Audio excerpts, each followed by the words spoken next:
6လူတညနေတွင်ဦးစင်မောင်သည်ကျမတို့အိမ်သို့ရောက်လာ၏ကျမတို့သည်မမျှော်လင့်ပဲပြောစားခြင်းရောက်လာသောဦးစင်မောင်ကိုကြည့်အောင်ဝန်းနေကြသည်ညသာထမင်းစားတော့ပြီးခါအားရှိနေသည်နှင့်ကျမတို့တွေသည်အေးရှိစင်ဝဲလက်ဝဲပတ်ဝရန်တာတွင်ထထိုင်ကစကားပြောနေကြသည်ကောင်းကင်တွင်မိုးစင်ငံများသည်ပြဝဲလျက်ရှိကြ၏ဝရန်နာတွင်ကပ်ပေါက်နေသောစကားပွင့်အနေနှံကလည်းလူဦးလီပေတဲ့တွင်ဝေးစားပြလာပါပြီဖြစ်၏အနောက်ဘက်တောင်တန်းများပေါ်မှနေခြင်းများသည်ရွှေမြင့်တန်းများလိုရှော့ကြလာကြပြီသည်ကျမသည်အိမ်မနေတော့မှလက်ပြန်ရောက်အဖြူအနားကွက်ထားသောလက်ပြဲအင်ကြီးရဟန်းကိုဝတ်ထားပြီးအပြာတွင်ရွှေရောင်ကလန့်ဆင်ထားသည့်ဗမာဖြစ်လုံးကြီးတွေကိုဝတ်ထား၏နေ့လည်ရခေါင်းလျှော်ထားသည့်ဖြစ်၍စပင်များကိုကြောတွေဖြတ်ထားလိုက်ပြီးလက်ကင်ဝါတစ်ထည်ဖြင့်စုကြည်ထားလိုက်သည်ဟောတော့ဦးစင်မောင်ကြီးပါသာအေကန်ထဲမှဖြတ်ကာကျမတို့စီရှိရာဝေနာဘက်သို့လက်ထပ်လာသောဦးစင်မောင်ကိုအရင်မြင်လိုက်သဖြင့်ထားခင်မူကအလဲတကြားပြောလိုက်သည်မင်းလာရင်ဒီလိုကြီးပဲဘာတမကြညာတမကြထမင်းစားပြီလားကြီးကဦးစင်မောင်ကိုလက်အပ်ပစ်တင်၏ပြီးပါပြီတော့ကျွန်တော်မှားထားတဲ့ထိုးစက်နှလုံးညောင်ရွှေဘူတာမှာရောက်နေလို့လာယူတာထိုးစက်တွေကတော့ကောင်းလေးတွေတစ်တဲ့ပင်ကိုမောင်းသွားကြပြီကျွန်တော်တယောက်တည်းတောင်ကြီးကိုတက်လာတာအတော်ပဲအထားတငယ်ချင်းတွေလာရင်တစ်တဲ့ပင်ကိုလိုက်ဖို့မလို့စိတ်ကူးထားတာဦးစင်မောင်စီကိုတော့အကြောင်းကြားခိုင်းမလို့ကျမကလှမ်းပြောလိုက်သည်ကျမသည်လက်ပြဲအင်ကြီးလေဟိုင်းနှင့်လက်ဝါးကျဲဒီနေ့ဦးစင်မောင်ရှိတွင်ခန်းအားကြီးဖြစ်နေသောအဝတ်အစားလက်ရအတွက်အဖို့တို့တရံအိမ်ကပ်ဘက်သို့ဝင်လိုက်သည်ဦးစင်မောင်ကလည်းဝရန်တာဘက်သို့အထွက်လိုက်နှင့်ကျမနှင့်အပေါက်ဝတဲ့စုံနေကြသည်ဖေးတော့လိုက်ဖြစ်ကြမလဲဦးစင်မောင်သည်ကျမကိုမိုးကြည့်မိလိုက်သည်ဦးစင်မောင်ဤမျက်လုံးများသည်ထောက်ပွားရှော့ဆိုကကျမအသင်းနှလုံးကိုထဲသို့ထိုးပေါက်ဝင်ရတာလို့တိတ်ခနဲနဲ့ခံစားလိုက်ရသည်ဒီတော့မှကျမသည်ကျမရဲ့မျက်လုံးများကိုလွှဲကခေါင်းအုပ်လိုက်ပြီးသူတို့24ရက်နေ့လောက်တောင်ကြီးရောက်မယ်ပြောတာပဲအဲ့ဒီနောက်တစ်တဲ့ပင်ကိုလာမှာပဲကျမသည်ဖျိုးဆိုဖြင့်အပေါ်တက်သို့တက်ပြေးလာခဲ့သည်အခန်းထဲရောက်၍တင့်တော်လျှောက်ပတ်သောအဝတ်စားကိုလဲပြီးမှအောက်ထပ်သို့ဆင်းလာခဲ့၏ကျမရောက်တော့ဦးစင်မောင်သည်ကြီးညွန့်နှင့်တစ်တဲ့ပင်ရတော့မှလိမ်မော်ချမ်းတတော်ချမ်းတနက်ဖက်ချက်ကိစ္စများကိုပြပြနေသည်သူသည်စကားပြောနေကျမကိုတစ်ချက်လှမ်းကြည့်ပြီးခက်ဆန်းဆန်းဖြစ်သွားသည်ကိုကျမသတိထားမိလိုက်သည်တော်တို့ကတော့ကိုလက်ထဲပပနဲ့ပြန်ရောက်ရင်ကျင်းနေတာပါပဲခုတနက်ဖက်ပေါစီထန်နဲ့လျှော်ပြီးရောက်ရပြီမေးဆိုပြီးဒီအင်ကြီးကိုပြင်ယူနိုင်မယ်လို့ဆိုရင်ဘာမှကဝတ်ဆံမရှိပါဘူးခလေးတွေကလည်းဘာမှသဘောတူစရာမရှိပါဘူးခလေးတွေကလည်းဘာမှသဘောမတူစရာမရှိပါဘူးကျမသည်သူတို့ပြောသည့်စကားတွေကိုနားမလည်ပဲရေညွှန်းနဲ့ဦးစင်မောင်ကိုသာလက်ကြည့်လိုက်ဦးစင်မောင်ကလည်းကျမကိုအကဲခတ်မိပုံရလေသည်ကျမကိုခဏပြုံးပြီးကြည့်လိုက်ပြီးမှမထားလဲဒီထားရအောင်ပြောရအောင်မေကိုဦးစင်မောင်တို့ချန်ကတော်တဲ့တနက်ဖတ်တွေကိုကြားပြန်မကကိုစိန်တင်တို့ကကျုပ်ဝေချိုတင်ပေးပြီးအကုန်သိမယ်လို့လာစကားပြောနေကြတယ်ဝေလည်းငင်းချေထပ်သမျှအကုန်သိဆိုတော့ပေါ့စိတနနဲ့တော့ရှော့ရလိမ့်မယ်အဲ့ဒီငွေနဲ့အကြီးကိုပြန်ရွေးမလို့ဒီအကြီးကိုပြန်မယ်ဟုတ်လားကျမကတန်တော်နဲ့မိလိုက်သည်ကျမသည်အေးစီဝါရဲ့အခြေအနေကိုဘာမှမသိပြီမမေကလည်းတကောမှမပြောပြီမမေသည်ကျမတို့စိတ်မညစ်တန်တာကိုမညစ်ရလေအောင်ဖုံးမိတာဟန်နဲ့တူသည်ဦးစင်မောင်ကကျမကိုပြုံးကြည့်ပြီးကောင်းရလိုက်သည်ဟိုတနေ့တနက်ဖက်တွေရှုံးတော့ကဒီအင်ကြီးကိုတောင်ကြီးကတစိဟုတ်တို့စီကပေါက်ထားရတယ်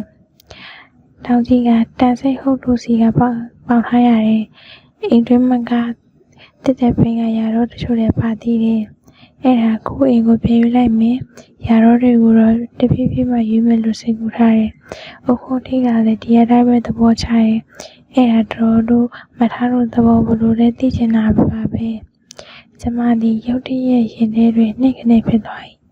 ကျမမသိတတ်လေခြင်းဟုယူကျုံမရဖြစ်ရပါသည်ကျ ကျမသည်အစားကတော့သိခဲ့ပါလေမိဘစေဖြင့်တက်ကတူကိုသွားပြီမဟုတ်ပေဆောင်ဝဲအောင်ပြီးအခုထိလည်းပေါ်ချနေပြီမဟုတ်ပေမမီသည်ကျမတို့ဘောတဲဟိုလွန်လာချီလာတဲဟိုလွန်လာချီတကားဟိုပဲထင်မဲ့ပြီပါသည်ညီအမေကတော့ညီတို့ညီမမသိရင်စင်မကောင်းညီအမေကတော့ညီတို့ညီမသိရင်စင်မကောင်းမှဆိုလို့ဖုတ်ပြထားတာခုတော့ဘာမှစင်မကောင်းဖြစ်ပါနဲ့တော့လေပြေးရနိုင်မဲ့ချင်းတွေကိုရောက်နေပြီမဟုတ်လားကြီးညိုကကျမဝေးဖြောက်ဖြား၏မထအစားကသာသိခဲ့ရင်အလုပ်တစ်ခုဝင်လုပ်ပါလေကြီးညိုရဲ့ဦးစင်မောင်ကထားရေကကဲဘာမှစင်မကောင်းဖြစ်နေအလုပ်ဆိုတာကလည်းအခန့်သေးအောင်မှာကိုကလှုပ်ချင်နိုင်ရတာမှမဟုတ်ပဲအဲဒီတော့ဦးစင်မောင်ပြောသလိုတနက်ဖက်တွေကိုအကုန်ထိုးလိုက်မယ်ဘယ်နဲ့လဲဒါတော့ဦးစင်မောင်သဘောပါတကယ်တော့မထားတော့ဘာမှမလုပ်တတ်မကိုင်တတ်တာလည်းမဟုတ်ပါဘူးကြီးညိုသဘောတူတဲ့ဆိုရင်မထားတော့ဘာမှပြောစရာမလိုတော့ပါဘူးထင်ပါတယ်ထားခင်မို့တချင်းလေးကြီးနဲ့ဝင်လာတဲ့ဖြင့်ဦးစင်မောင်ကြီးညိုနဲ့ကျမတို့ဒီဘာမှမပြောတော့ပဲအကိစ္စကိုစကားပြလိုက်ကြ၏ဘာပဲပြောဟေ့ထားခင်မို့လို့ပဲအေးတယ်တို့များတော့ထားခင်မို့ကိုမြင်လိုက်ရင်စိတ်ထဲမှာအလိုလိုပြောတာပဲမပြောရအောင်ဦးစင်မောင်ကဘာတွေစိတ်ညစ်စရာများတွေ့နေလို့လဲထားခင်မို့ကချက်ကနေပြန်ပြောလိုက်ထားခင်မို့ဒီကျမလို့မဟုတ်အင်ဗတ်တနှုတ်သက်သူဖြစ်ပေသည်စိတ်ညစ်စရာရဲ့တော့မရှိဘူးပေါ့ဟာဒါပေမဲ့လူ့ဘဝမှာစားဖို့တောက်ဖို့နေဖို့ထိုင်ဖို့ရုပ်ရည်သေးတယ်မဟုတ်လားဦးစင်မောင်သည်စေးပင်းလက်ပြာကိုချွေရင်ပြောလိုက်၏ကျမဘတ်တို့လင်းလာတော့စေးပင်းလက်ငွေများကိုမတိမတာငိုရလိုက်ရသည်အမလီတကူဒီလူပြူကြီးကဒီလောက်ညီးနေရသလားဒီပြင်လူတွေညီးဖို့လဲချမ်းပါအောင်ကြီးညွန့်နဲ့ကျမကထားခဲ့မှုပြောဖို့ဆိုသဘောကျရေးလိုက်ကြသည်လူပြိုကြီးမလဲလူပြိုကြီးအလျောက်ရုံးကန်ရတာရှိတာပေါ့ထားခဲ့မှုဘသူဖြစ်ဖြစ်ရုံးကန်လောက်ရှားကြရတာပဲမဟုတ်လားထိုင်နေလို့ရတာမဟုတ်ဘူးလူဖွားကြီးဟာအချင်းရှိသူ၍တရွေ့သွားနေတယ်သူ့ကိုမြင်အောင်လိုက်ရသေးတယ်ဟာထားခဲ့မှုရဲ့လာမရဲ့ထားခဲ့မှုဤလာပြရလိုက်တန်ဖြစ်၏ကျမသည်ဦးစင်မောင်ကိုအားတုံအားနာကြီးဖြစ်သွားကလှည့်ကြည့်လိုက်သည်ဦးစင်မောင်ကပြောရခြင်းမရှိပြီဘာဖြစ်လို့ရတာလဲဦးစင်မောင်ပြောတာမယုံဘူးလားမယုံလို့တော့မဟုတ်ပါဘူးဒါပေမဲ့ဦးစင်မောင်ကအပြောနဲ့အလုံးဝမညီပဲဘာဖြစ်လို့လဲလူဘွားကြီးကတရွေ့သွားနေရဲ့အဲ့ဒါကြောင့်မိလိုက်ရမယ်ပြောပေမဲ့ဦးစင်မောင်လည်းမမီတော့ဘူး15နှစ်အနှစ်နဲ့10လောက်နောက်ကျကျန်နေခဲ့ပြီးစူစမ်းပါအောင်ပါဇက်ကသာအမိလိုက်မယ်လို့ပြောနေတာအလုံးကမှမပါပဲကိုဒီအသက်ရဒီရွယ်ထိတယောက်တည်းနေနေတာတည်ရတာနေလူဘွားကြီးကိုမမီပဲထိုင်ချင်နေရတာမဟုတ်ဘူးလားထားခဲ့မှုကဦးစင်မောင်ရဲ့ပြောကကိုကြီးထောက်လိုက်သည်ကျမသည်ထားခဲ့မှုကိုမျက်စောထုတ်လိုက်သည်အဲ့ဒါပဲမောင်စင်မောင်မင်းတို့မှပြောလိုက်မှရှင်းတော့တာပဲမင်းဘာသာပြည်လေအောင်ရှင်းပြီးတော့တော်လေးမော်တီသားလောက်လိုက်အောင်မယ်ကြီးညွန့်သည်အိမ်လေးသို့ဝင်သွားသည်ဦးစင်မောင်ကရှက်ပြောလိုက်ပြီးမှဒါတော့ကိုเจ้าနဲ့ကိုထားခဲ့မှုရဲ့ဒီသက်ဒီရွယ်မှာအိမ်တော်ကြီးကိုမစင်စားကြည့်တော့လဲတိတ်ပြီးအပေါလည်းမတည့်တော့ဘူးမလားလူတွေကလည်းဦးစင်မောင်တို့အရွယ်လူကြီးလိုယူဆကြဟန်နဲ့တူပါရဲ့ပြီးတော့အမလေးဦးစင်မောင်ကအရွယ်လုံးရအောင်ဘလောက်များအမလေးဦးစင်မောင်ကအရွယ်လုံးရအောင်ဘလောက်များအသက်လေးကြီးနေသူလဲအခုမှ40ရွယ်ရှိသေးတာထားခဲ့မှမဲရွေပြောလိုက်သည်အကြောင်းတွေရှိတာပေါ့ဟာနင်မသိပါဘူးအကြောင်းတွေမှအများကြီးပဲဦးစင်မောင်သည်ထိုင်ရမှထားလိုက်၏ဒီအကြောင်းကိုရှောက်ခင်းသွားလို့ပုံရပြီသည်ထားခဲ့မှုကဦးစင်မောင်ထားသွားရလို့ပြောရကြည့်လိုက်ရင်အဲ့ဒီအကြောင်းတွေအများကြီးထဲမှာမိမတွေကိုစိတ်နာတဲ့အကြောင်းတွေတကြောင်အပါဝင်မဟုတ်လားထိုက်ခင်မသိပါရဲ့မသိဘူးများအောက်မေ့နေလို့လားကျမထိုက်ခင်မရဲ့ပေါင်ကိုလမ်းစိတ်လိုက်သည်ဦးစင်မောင်သည်ကျမတို့ကိုချိုးပေးလမ်းလျှောက်နေရတာခြာကနေလှည့်လိုက်သည်ဟင်းနေငါအကြောင်းဘာတွေကြားထားတဲ့ထိုက်ခင်မအိုးဆုံးလို့ထားခဲ့မှုကအနိုင်ယူသောလေသက်ဖြစ်ဆို၏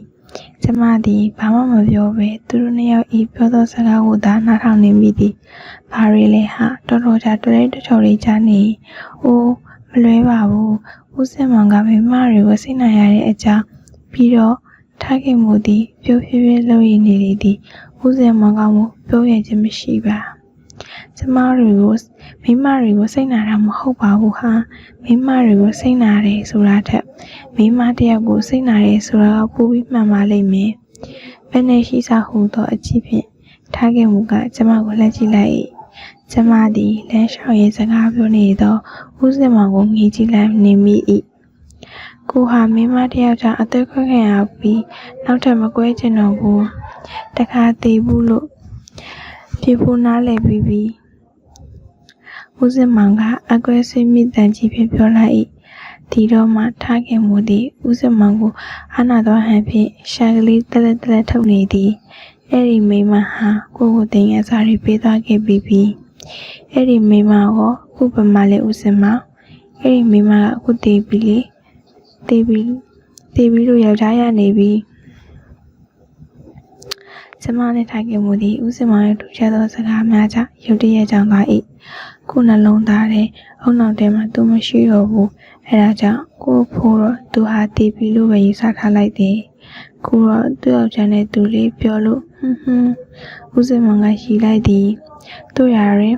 မချီတော့ရည်တဲ့ချင်းဖြစ်ကြောင်းကျမကောင်းကောင်းသိပါသည်။ဒါကြောင့်မို့ကိုဟာအချစ်ဆိုတာမျိုးကိုသိမယုံချင်တော့ဘူး။အချစ်ကိုမယုံတာနဲ့ဒီလိုပဲနေလာခဲ့တာပဲ။ဒီတော့ကိုဘဝမှာဒီလိုတယောက်ထင်းနေရောအပြင်တခြားပါရှိသေးတော့လို့လေဒီရွယ်မှာချစ်ချစ်မချစ်ချစ်မိမတယောက်ကိုယူဖို့ဆိုတာကငယ်တုန်းကလိုစူးစားရမယ့်အရင်မဟုတ်တော့ဘူး။အချစ်စူးစားကဖွင့်ရမယ့်အရင်မဟုတ်လို့အုံနောက်နဲ့တွေ့ချက်ပြီးအိမ်အောင်ပြုတော့ဘောဒီလိုအချစ်မပါတဲ့အိမ်အောင်ကြီးကဘာမှတရနိုင်အောင်မလဲအချစ်မပါတဲ့အိမ်အောင်ကြီးကအနက်မရှိပန်းပွင့်လို့ပဲအပြင်ပိုင်းသာတာရပြီအတွဲဘက်မှာဘာတမိုးမှမရှိဘူးရှိမှမဟုတ်ဘူးအစားကပထမတော့ကထားခဲ့မှုကကြပြက်ကချော်နဲ့ပြောခဲ့ခြင်းဖြစ်ဦးစိန်မောင်ကမို့သူ့ရင်ထဲရှိသမျှကိုဖွင့်အံနေလေပြီးကျမသည်ထားခဲ့မှုကိုသာအပြစ်တင်သောမျိုးလုံးများဖြင့်ကြည့်ရ၏ယခုတော့ထားခဲ့မှုသည်နှောင်ပြောင်မနေအားတော့ပေအငီးသားနဲ့သာဦးစင်မောင်ပြောသမျှကိုနားထောင်ရုံအမြတ်ဘာမှမတတ်နိုင်ပါအိမ်အောင်ရေးတရားဖို့ဆိုတာတဦးနဲ့တဦးဘယ်လောက်ချစ်ကြမလဲဆိုတာပေါ်မှာမူတည်ရဲ့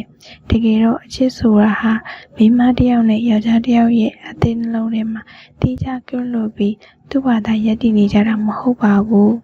တရားကိုတရားခွင့်လွတ်တတ်တဲ့တရားကိုတရားအနစ်နာခံကြတယ်အပြန်လည်းနားလဲတတ်တယ်တရားနဲ့တရားစိတ်ထားတူညီတယ်အဲ့ဒါတွေမှာအခြေအနေတည်ပြီးအချစ်ဆိုတဲ့အမတန်မြင်လို့စရာကောင်းတဲ့ရမင်းရုပ်ကလေးဟာအသေးနှလုံးထဲမှာတည်တည်လာတယ်ဒါတွေမရှိတော့ဘူးဆိုပြီးအဲ့ဒီရမင်းရုပ်ကလေးဟာတတိမတည်နိုင်တော့ဘူးအချစ်ဆိုတဲ့ရမင်းရုပ်လေးအစားအမိုးဆိုတဲ့ဘလူးကလေးသာအသေးနှလုံးထဲမှာရောက်လာတယ်အစာကလေးကအချစ်ပေါ်မှာမတိဆောက်ခဲ့တဲ့အိမ်အောင်ကြီးမှာကြာလာတဲ့အမြအမုန်းဘလူးဟာအဆွေငုံငုံနဲ့စာတိပြလာတာပဲဒါကြောင့်ဦးစင်မောင်ခေအေးပဲနေခြင်းနဲ့ဒါပေမဲ့ဒါကကိုယ်ဆန္ဒပါလေတကယ်တော့ဘလို့ဖြစ်လာမယ်ဆိုတာဘယ်သူချိုတင်ပြောနိုင်မလဲဒါတော့ဦးစင်မောင်ကအစင်းစားလွန်အားကြီးဘူးလားကျမကဦးစင်မောင်ကိုဝေးပြောလိုက်၏စဉ်းစားရတယ်မထားရေးစဉ်းစားရတယ်ဒီရွယ်ဒီတွေးကြုံနေဒီလိုပဲစဉ်းစားရမှာပဲအသက်နှလုံးကကြီးစကားမပြောတော့ဘူးအရွယ်ကလည်းစကားပြောလာပြီးဘယ်နဲ့လဲဟိဦးစင်မောင်ပြေးလေပြီလားကြီးညွန့်ကလိမ်မောများကိုကြီးညွန့်ကလိမ်မောရင်များကိုဗန်တဲ့ချက်နဲ့ထဲ၍ဝင်လာသည်သူတို့ကငယ်သေးတဲ့တော်တော်သူတို့ကိုအရွယ်ကဆုံးမလိုက်မင်းဦးစင်မောင်ကရေးပြောလိုက်၏ကျမတို့အားလုံးစကားဆက်ပြတ်သွားကတိစိတ်သွားကြ၏ခဏအကြာမှကြီးညွန့်ကလိမ်မောရဲ့ခွက်ကိုဦးစင်မောင်ကိုကန်ပြလိုက်ရင်မောင်စင်မောင်ရဲ့ရင်ဘတ်အောက်တာဖက်နေနေသလေကြီးညွန့်ကမေးပြီးချင်းကျမတို့ရှိရင်စကားမှားသွားသလိုခံအံ့ဖြစ်နေသည်လည်းတော့အောင်သေးတာပဲတော့ဦးစင်မောင်ကလိမ် လိမ္မောဖောက်ကွက်ကိုရွှေအရေးမကြီးသလိုပြောလိုက်၏ဆီယာဝန်တို့မိဟုအခဲထားသောထင်ကားမှုထားခဲ့မှုကဓမ္မရကြည့်ပါလားဦးစင်မကြည့်ပြီးထားခဲ့မှုကြည့်ပြီးလို့ဆီယာဝန်ကလေကောင်းလေးတန်းနဲ့နေအောင်ကြည့်ရတဲ့နေရာမှာနေရမယ်အလုံးကျန်းနေဘဝလောက်ပြရမယ်ဆိုလို့ရန်ကုန်မှာတော့မနေပဲဒီကိုရောက်လာတာပဲဘာယောဂနဲ့လဲကျမကဝင်ရင်မေးလိုက်သည်ကြီးညွန့်ရောဦးစင်မဝါဟနာဖြစ်သွားသလိုကျမထင်လိုက်မိဟင်းဦးစင်မဘာယောဂမှမရှိပါဘူးကျန်းတော့ကျမသာပဲဟဲဦးစင်မကရှိ၏သူ့ရင်တန်ကလုံးယူရသောရဲတံမျိုးဖြစ်ကြောင်းကျမသတိထားမိပါသည်ရင်ထဲကအောင်သည်ဟုလည်းဆိုသည်၏ဆရာဝန်၏အကြံပေးချက်အရာဟုလည်းဆိုသည်၏တို့တိုင်အောင်ဦးစင်မောင်သည်ကျမ်းမာပါသည်ဟုပြောနေပြန်စီပြီးကျမနဲ့ထားခဲ့မှုသည်ဦးစင်မောင်ရဲ့စကားများကိုနားမလည်သလိုတယောက်ကိုတယောက်ကြည့်နေကြ၏ဦးစင်မောင်သည်ကျမတို့နှစ်ယောက်ကိုကြည့်ပြုံးလိုက်သည်တကယ်ပါကျမ်းမာပါတယ်ဒါပေမဲ့ဦးစင်မောင်သည်စကားကိုဆုံးအောင်မပြောဘဲကြီးညွန့်ဘတ်သို့လှည့်လိုက်သည်ကြီးညွန့်သည်မသားရသောမျက်နှာထားဖြင့်အဝေးသို့နေကြည့်နေသည်ဦးစင်မောင်ရဲ့ညာဘက်အဆုပ်ထဲမှာကြီးတဲ့တရဝင်နေတယ်ဟဲကျမနဲ့ထားခဲ့မှုသည်တပြန်အော်လိုက်ကြသည်အဆုပ်တွေကြီးစံကြီးတထောင်ဝင်နေသည်ကိုကျမတသက်တွင်ဒီတစ်ခါမှကြားဘူး၏ကျမသည်ရုံးသွင်းပြသောလူထူးကိုကြည့်သလိုဦးစင်မောင်ကိုအော်ကိနာတက်စွာငေးကြည့်နေမိသည်အဆုပ်ထဲမှာကြီးစံတထောင်လုံးဝင်နေလျက်ဦးစင်မောင်ဒီလိုနေနိုင်နေဟုတ်လားဦးစင်မောင်ကပြော၍ကောင်းကြီးလိုက်သည်ဦးစင်မောင်မသိဘူးလားဟုတ်လားထားခဲ့မှုကတကြွကြွမြင်အောင်ဆိုထိုးရင်ဦးစင်မောင်ကိုအထူးဥစားတပွဲကြည့်ပြန်သည်ကြီးညိုကတပြက်တစ်ချက်ကိုချလိုက်၏ဘာမှတော့မမေးပြီအော်ဟန်လည်းမရှိပြီအော်ခပ်ပါပြီးတော့ခုမသေးလို့ဒီလိုထိုင်စကားပြောနေတာပေါ့ဟုတ်လားတော်ဦးစင်မောင်ကအေးနေတော့ကြီးညိုဘက်သို့လှမ်းမိလိုက်တော့မှကြီးညိုသည်အိမ်မမလည်းနိုးသူ့လိုအနိုင်နိုင်ပြုံးကခေါင်းကိုသုံးလေးကဆက်ရညှိလိုက်သည်ဘယ်တော့ကလည်းဦးစင်မောင်ဘာဖြစ်လို့လဲထားခဲ့မှုကမိကုများကိုစက်တိုက်မေးလိုက်၏ဒီမိကုကိုမေးလိုက်သောအခါတွင်မူကဦးစင်မောင်ရောကြီးပါတိတသားကြီးမျက်နှာပြသွားသည်ကိုသတိထားမိ၏ကြပါပြီကွယ်တော့ဖြစ်ရင်တနတ်မှန်တာပါကြီးစံထေဘူးကတမဏိထေဘူးဆိုတော့အစုပ်ကိုရှောက်မစားဘူးခေသားထေဘူးကအစုပ်ထိအသားတို့ကိုစားတာဒါကြောင့်ခွင့်မထုတ်သေးပဲထားတာကဲပြောမှပဲဒီညကြားဖြတ်မှတ်ကောက်စီးလိုက်ပါရှင်ကိုစိန်တင်းတို့နဲ့တနက်ဖက်အရာဝယ်ကိစ္စချင်းထားရဲ့မနဲ့အစောကြီးတက်တပင်ကိုပြန်မယ်အားလုံးလို့ဆက်ပြီးသားပဲ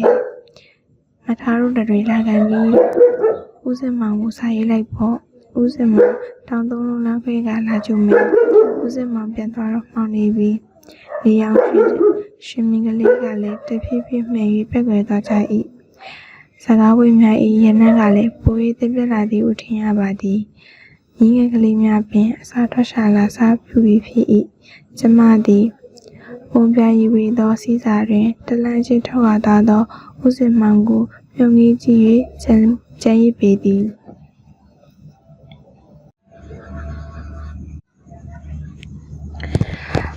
အပိုင်းခေါ်ကျမနဲ့ထားခဲ့မှုသည်အေးတို့လည်းမြောက်ရောင်ရွှေဘုရားသို့ဆေးကြိုကြ၏ကိုအောင်မျိုးလည်းပါပေသည်ကိုအောင်မျိုးတွင်မော်တော်ကားပါတဲ့ဖြင့်ကျမတို့သွားလာ၏အတွက်အထူးမစီစဉ်ရတော့ပေကျမသည်အေးနှင့်ရှေဟောင်းနောက်ဖြစ်တွေကိုပြောကြ၏ကျောင်းတော်ကတငယ်ချင်းတွေတရင်ကိုအလဲလဲလုပ်ကြ၏ရောက်သည့်ညကကျမတို့နှစ်ယောက်စကားပြောကြသည်မှာမိုးတနေနေသည့်အထိဖြစ်ရလေသည်အေးတို့ရောက်သည်နှင့်အတော်အတွင်းကိုအောင်မျိုးလည်းကျမတို့အိမ်မှာလူကြီးဖြစ်၏သူရုံသူခဏတပြုတ်သွားပြီးကျမတို့စီမှာပဲအချိန်ကုန်လေသည်တောင်ကြီးသည်အေးတို့နှစ်ရက်အနာယူသည့်အခါအိမ်ခလူများဖြစ်သောကိုအောင်မျိုးနဲ့ကျမတို့တွေကကြီးစရာရှုစရာများကိုလိုက်ပြကြသည်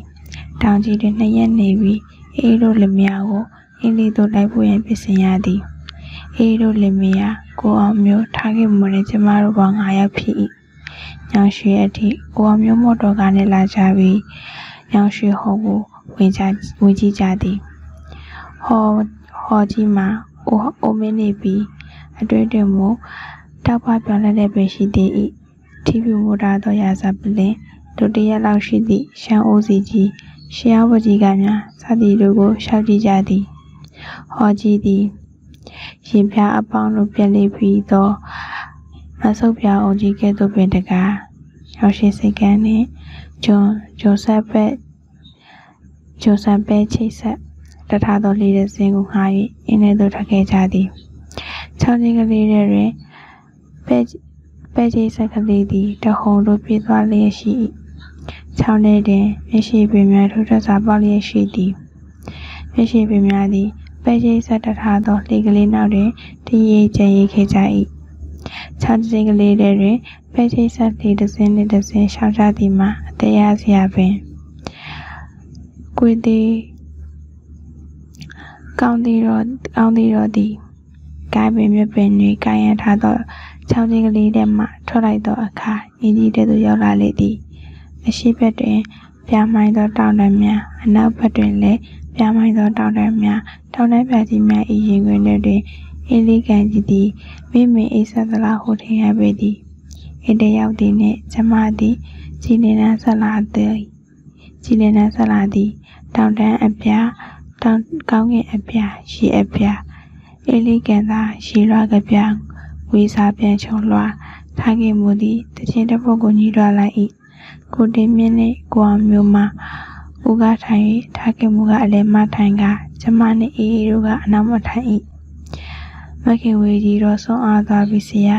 မင်းကမဆုံးသေးဘူးလားမခင်ဝေကြီးတော့ဆုံးသွားပြီဆရာမင်းကမဆုံးသေးဘူးလားအေးကကျမကိုပြောရေးကြည့်မိ၏ကျမကကောင်းခရင်ရန်ကစိတ်မဲ့သူမရှိသေးပဲဘယ်ဆုံးမလဲကွအေးကပြောရေးရေပင်ကိုကုန်းကြီးစိုက်ကြည့်လာကကိုအောင်မျိုးကိုမင်းကိုပြ၏ကျမသည်ရှက်ရှက်နှင့်အေးပောင်ကိုစိတ်ဆွဲလိုက်သည်တကယ်ပြောတာသားတယောက်တည်းရေကွာလူအေးကွာရှိုးလဲယူပါရဲ့ကြီးပြီးတော့မင်းကိုသဘောကျရဲ့ကွာမင်းကိုသိချစ်တယ်ဆိုတဲ့အကြောင်းကိုစီပေးတဲ့စာထဲမှာထည့်ရေးထားတယ်ဖခင်ရဲ့ကိုချစ်တာကိုမင်းစီသူပါဖြစ်လို့လမ်းစာရေးရတာလေကျမကအထိတ်အလန့်អော်လိုက်၏အတီးလေးကြီးတော့မဟုတ်ဘူးကွာမင်းကိုခင်းတဲ့အကြောင်းမင်းနဲ့ညနေတိုင်းလည်းရှောင်းရင်သူ့ဘဝကြီးတကုံသားဆူပြီးလာရဲ့ထင်ရတဲ့အကြောင်းအစသဖြင့်ပေါ့ကွာဒါပေမဲ့ကွာမိရွှေအေးတို့ကလည်းပြိုရကအိုလာတာပါဒီလောက်ထရေးမေးဝင်နေမလားကိုအကဲဟဲ့ကြည့်တော့မင်းကလည်းဟုတ်ကွယ်အေးမင်းဒီလိုမဟုတ်တယ်မဆူဆန်နဲ့ဟောဒီမှာမင်းကိုညာမနေနဲ့မင်းတို့နှစ်ယောက်မူပြတ်နေတာကိုသိတယ်ရွှေညောင်ဘူရာကိုလာချိုတော့ကနေရာစလုံးမျက်နှာကိုဒီသားအကဲခက်ကြည့်တာကြည့်ပါလားမပြောနဲ့ဆိုနေကဲကျမကရှက်ရှက်ဖြင့်အေးပေါင်ကိုစိတ်ဆက်လိုက်သည်အေးကရှင်နေ၏ကျမသည်မပြောနဲ့ဟုဆိုတော့လဲနားထောင်ခြင်းနေပါသည်တောင်ကြီးမှလမ်းလျှောက်လာကြတော့ကကျမသည်ကိုအောင်မျိုးထက်မှလက်အကန့်ကိုစောင့်နေခဲ့ပါသည်ကျမအသက်အရွယ်တွင်ယခုအချိန်ဒီပထမဆုံးယောက်ျားအတွက်စိတ်လှရှားဖို့ကအချိန်ဖြစ်၏တွေ့ရတယ်20ကျော်အစိပ်အပိုင်းတွင်အရွယ်တော်တစ်စိတ်ဟိုင်းပြီးမှုမနေ့ဟန်လုပ်ရထားခဲ့ရပါသည်ကျမတို့နှစ်ယောက်ဖြစ်ပုံကြောင့်လေးဦးမှကိုတင်မြင့်နဲ့ကိုအောင်မျိုးတို့ကလက်ကြည့်ကြ၏ကျမသည်ကိုအောင်မျိုးရဲ့အကြီးကိုရှိမဆိုင်ရဲ့ဘွဲရှက်ပြို၍ခေါင်းကိုထားကအေးပေါင်ကိုရှက်ရှက်နေဆွဲနေသည်ဘလို့လဲတော်ထားနှစ်ယောက်စလုံးရည်ရဲလေးကြလိုက်ဦးမယ်နော်အိုးလက်ကားပါကျမကပြောလိုက်ပါသည်ထားကိုစစ်နေတာမောင်ရဲ့ခုအလိမ်ပေါ်လို့ခတ်နေတယ်အေးရကိုတင်မျိုးလိုက်ပြောလိုက်သည်ကိုအောင်မျိုးကပြုံးနေပြီသည်ကျမတို့လေကလေးသည်ခြေထောက်ဖြစ်လောကလေကလေးများကိုကြောဖြတ်ကကျိုးမျိုးတွေကြားထဲမှာဖျက်လာခဲ့ကြသည်ကျိုးများပေါ်တွင်စိမ့်လန်းနေသောဟင်းသီးဟင်းရများကိုမြင်ရ၏ကျိုးမျိုးများကြားထဲတွင်ဆုံးကပြန်လာသောဘုန်းကြီးကျောင်းသားများနှင့်ကျောင်းကပြန်လာသောကျောင်းသားကလေးများ၏လေကလေးများကိုတွေ့ရ၏အေးသည်ရှည်တွင်ကျွမ်းသောအင်းသားကလေးများကိုကြည့်ကအော်နေသည်ကျမသည်အင်းပေါ်ခုံမှရေကန်ဆင်များကိုကြည့်ပြီးဖောင်တော်ဖျားကိုတက်ဖူးကြသည်ဖောင်တော်ဖျားတစောင်းတိုင်းတွင်ရောင်းသောဖောင်တော်ဖျားတစောင်းတိုင်းတွင်ရောင်းသော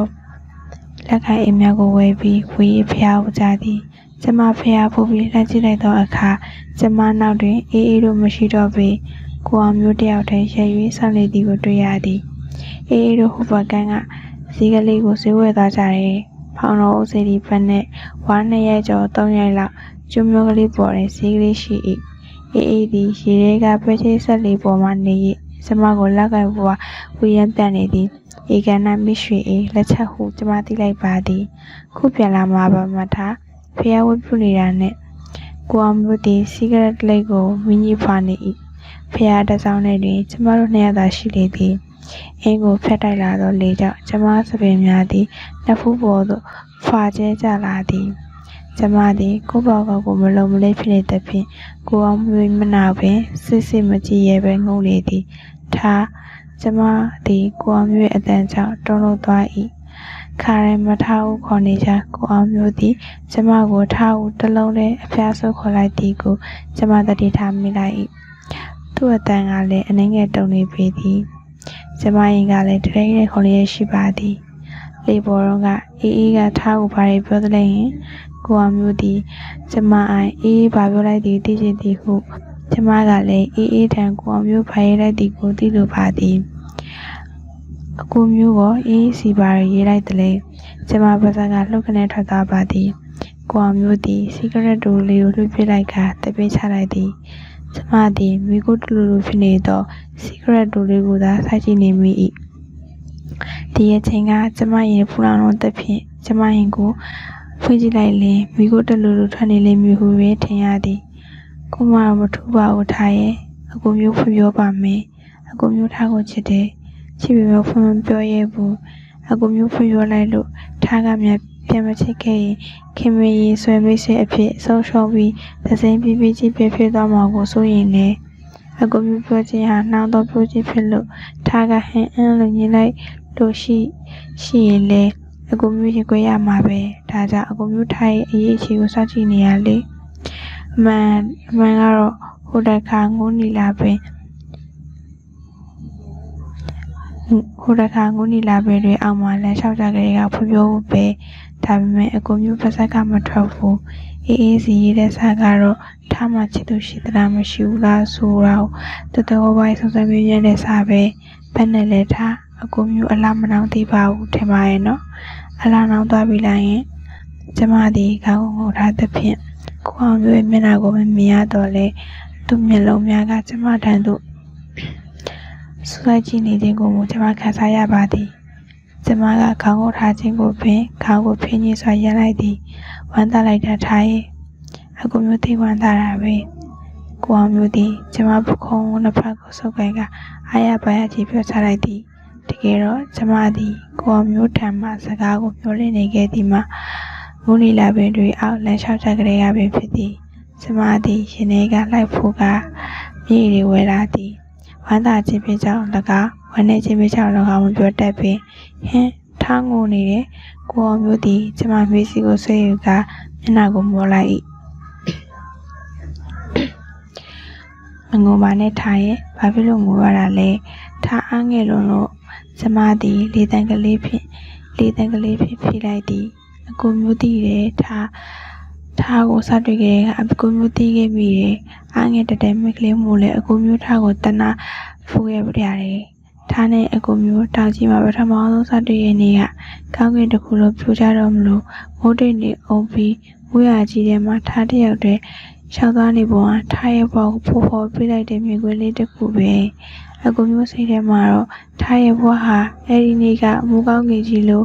အုံမိုင်းပြီးအဲ့ဒီအုံမိုင်းနေတဲ့ဘွားလမ်းမှာထားတစ်ယောက်တည်းတစင်းနဲ့ရှောက်နေရတယ်လို့မြင်နေအိမ်တွေကထားကိုအကူမျိုးကကားနဲ့ခေါ်တော့ထားကမလိုက်ဘူးညင်နေဒီတခါဒီလိုမညင်လိုက်ရင်ဒုက္ခပဲဆိုပြီးအကူမျိုးဖြိုးဝင်လိုက်ခဲ့တာပဲမငိုပါတော့နဲ့ထားရဲ့အခုထားတယောက်တည်းမဟုတ်တော့ပါဘူးထားပေမဲ့အကူမျိုးရှိပါတယ်အကူမျိုးတစ်တလုံးထားကိုဆွတ်သွားမယ်ဟောအေးတို့တော့ဒီဘက်ကကူလာနေကြပြီတိတ်ကျမသည်ကိုအောင်မျိုးရဲ့စကလုံးများကြောင့်ရင်ထဲနဲ့အေးသွားပါ၏နှလုံးသားထဲတွင်မေတ္တာရဲ့ဆောင်ကျိုးတို့တိခိုက်မိသောအခါတွင်ဒေသများသည်လှပနေနောက်လှပါတကားအိမ်ထဲမှပိတ်ဆိတ်တန်သို့ကြားရသည် အေးတို့လင်မယားနှင့်ထားခဲ့မှုကကျမတို့နှစ်ယောက်ကိုလှမ်းယူခေါ်ကြ၏ကျမသည်မျက်ရည်မျောကိုသိမ်းကာကမ်းသို့ပြေးဆင်းလာခဲ့သည်ကျမကမ်းဆင်းလာရောက်တော့ပဲချိတ်ဆက်လေသည်ကမ်းသို့မရောက်သေးပေကိုအောင်မျိုးသည်ကျမနောက်ကလိုက်လာပြီးကျမဘေးတွင်ရပ်လိုက်၏အေးဒီကို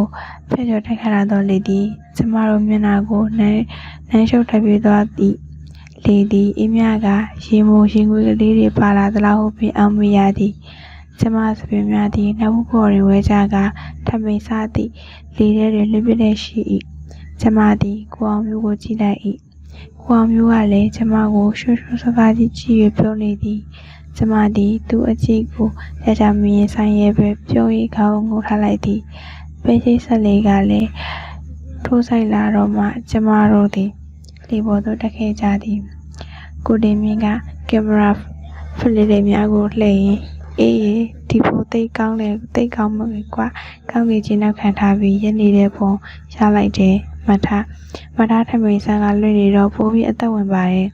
ကိုတင်မြင့်သည်ကန်းသို့အခက်တဲ့ပဲချိတ်ဆက်လေးပေါ်မှနေ၍ကျမတို့နှစ်ယောက်ရွေးနေကြဖို့ကိုရိုက်ကူးထားလိုက်သည်ကျမတို့မှာတပုံရသည်ကိုမသိလိုက်ကြပေအပိုင်းရှိကျမတို့သည်နောက်တရက်တွင်ပင်တရားသို့သွားပြီးအိမ်မတရားလာကြ၏ဤတော့တွင်ကျမသည်ကျမတို့လာမည်အကြောင်းကိုဦးစင်မောင်ထံစာရေးလိုက်သည်နောက်တစ်နေ့ကျမတို့တက်တက်ပင်သို့ဆင်းလာကြသောအခါဦးစင်မောင်သည်တောင်သုံးလုံးလမ်းခွဲမှကျိုးနေလေသည်တောင်သုံးလုံးလမ်းခွဲမှရွှေညောင်းကလောသွားလမ်းမကြီးပေါ်တွင်ရှိပေသည်ရွာဆိုသောလည်းခက်ရစီလမ်းမကြီး၏ဘေးတစ်ဖက်ချက်တွင်ဝါချန်စီယူကလေးတွင်ခဏခဏဖြင့်အင်္ဂလိပ်အလုံး340လောက်တက်သည့်ဆောက်ထားသောအိမ်စုကလေးသာဖြစ်သည်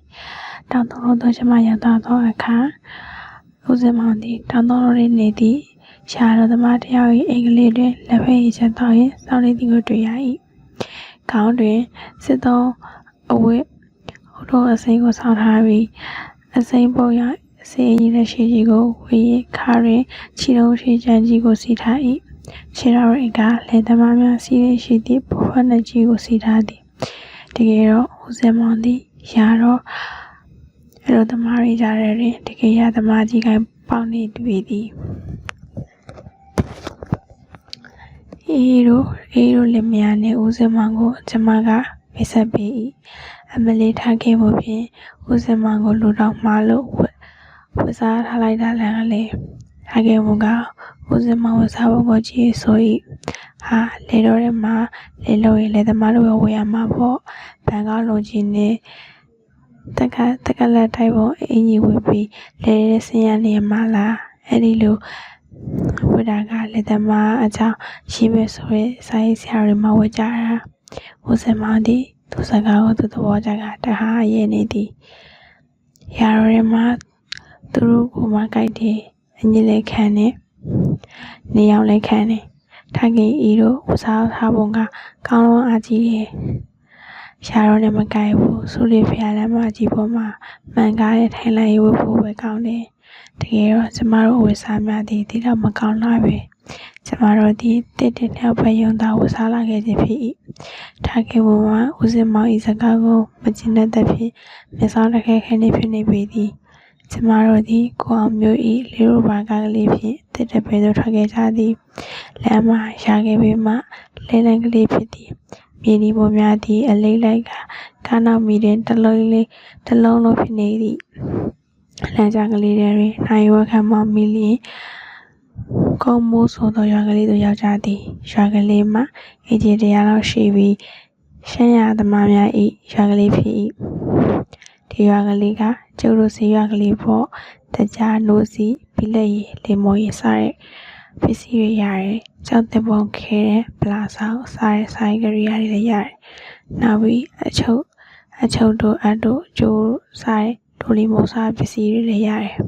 တစ်တပင်တဝိုင်းကရသမားတွေကရွှေညောင်းအထိသွားချိန်မရရင်ဒီရွာကလေးမှာပဲလာပြီးဝယ်ကြရတာပဲ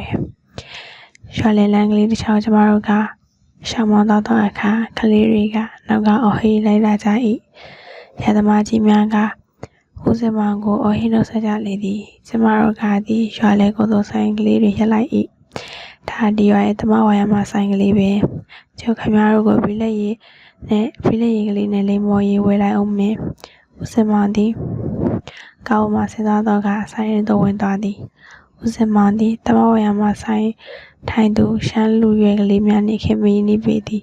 တွေ့သမျှလူတွေနဲ့နှုတ်ဆက်ရသည်မှလည်းပါစပ်အားမရအောင်ဖြစ်နေသည်အော်ဒီလူတွေသူလူတွေသူတော့ဟန်ကြနေပါလားဟင်အောင်ဝင်နေသည်15မိနစ်20လောက်ကြာမှဦးစင်မောင်သည်ဘီလက်ရည်တက်တာကိုကိုရဲမိုင်ကာနာသို့ရောက်လာသည်ကဲသွားကြမယ်တိတ်မလို့တော့ဒီကုန်းမိုးရွာဟာခရီးတော့ပဲခုမှခရီးတော့ပဲရှိသေးတယ်ဟုတ်လားထားခဲ့မှုကမကျင်တတ်တဲ့ဖြစ်မိ၏ဦးစင်မောင်သည်ထားခဲ့မှုကိုကြည့်ရင်းနေလေသည်တစ်တပင်နဲ့တောင်သုံးလုံးက10မိုင်လောက်ဝေးတာပါကုန်းမိုးကခရီးတော့ပဲ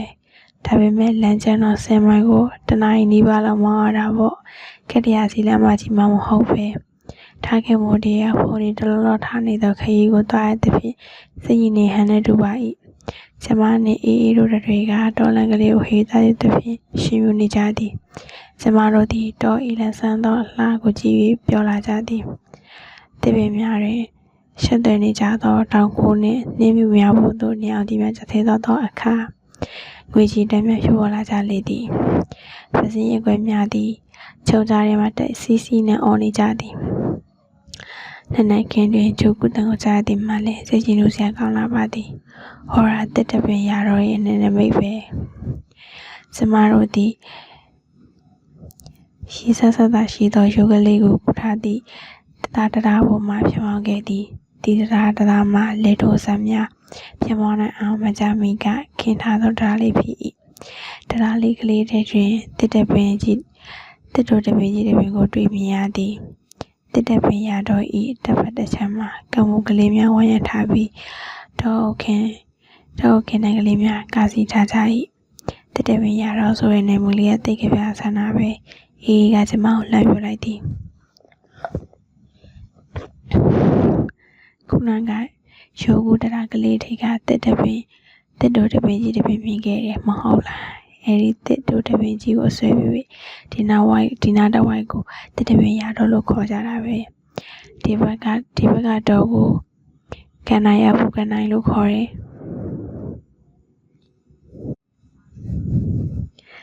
အင်ဒရာဘူးကန်နိုင်လို့ခေါ်တယ်ရှားတော့ရဲ့ဟိုဘက်လက်ဝဲဘေးမှာစကြောင်ကလေးတစ်ခုရှိတယ်အဲဒီစကြောင်ကလေးဟိုဘက်မှာအင်ဂျင်တော်လေးတစ်ခုရှိတယ်တပေါင်းလာရောက်ပြီဆိုရင်အင်ဂျင်ဖွဲ့နေရရှင်းနေတာပဲဦးစင်မောင်သည်သူဤတက်တပင်ရတော့တာရမုံကိုကျမတို့အားဟိမွန်နာချီမုန်ကဖွဲ့လာသည်ကျမတို့သည်ဦးစင်မောင်ပြရတော့ငေးကြီးလိုက်လာကြသည်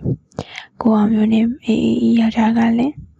ဦးစင်မောင်ရဲ့စကားမျိုးကိုစေဘဝင်စားနားထောင်လာ၏အဲ့ဒီအင်ဂျင်တော်ကိုဒီနာတဝဲခေါ်ကြတာတော့လွမ်းနာရှိလို့ခေါ်တယ်အဲ့ဒီနာမည်လေးတာပြီးကြပြစမ်းသေးတယ်မဟုတ်လားမထားဦးစင်မောင်သည်ကျမဘက်သို့လက်ရေးပြလိုက်တဲ့ဖြင့်ကျမကကောင်းကြီးလိုက်၏လွမ်းနာရှိတော့တယ်ဟုတ်လားထားခဲ့မှုကပါနာမည်ကိုသဘောချရတူပါသည်လွမ်းနာရှိတော့အေးသည်ပါဇက်ကတတုတ်ရွှေရွှေလေးလာလေသည်ခဏကြာလျင်ကျမတို့သည်လွမ်းနာရှိတော့အနည်းရှိစကြောက်ကလေးနှင့်မလမကန်ရှိဦးစင်မောင်နဲ့တော့တမန်ရနေထိုင်ရတေတနီယာရှိ၌မော်တော်ကားရက်ကဆင်းလာခဲ့ကြသည်တေတန်ကြီးမှာစိန်ခန်းလောက်ရှိသည်ထိဆုံးအခန်း၌ဦးစင်မောင်နေပြီးဒုတိယအခန်းသည်ဧကန်းများဖြစ်၏နောက်စတော့ကနေကျအခန်းများမှာရှားလို့သမားများနေသည့်အခန်းများဖြစ်လေသည်ချီအဆုံးအခန်းဤဖေးတွေကိုတစ်ဖက်ရဲ့အမှုထိုးရတဲ့တေကြီးတစ်လုံးဖြစ်ပြီးတဲတွေမကြမီကရောက်လာတော့လေထုံးစကြီးနှစ်ခုကိုထိုးထားလေသည်ကဲခဏနာကြအောင်ခဏနာပြီးရတော့ရှောက်ကြည့်လမ်းလာရှိတော့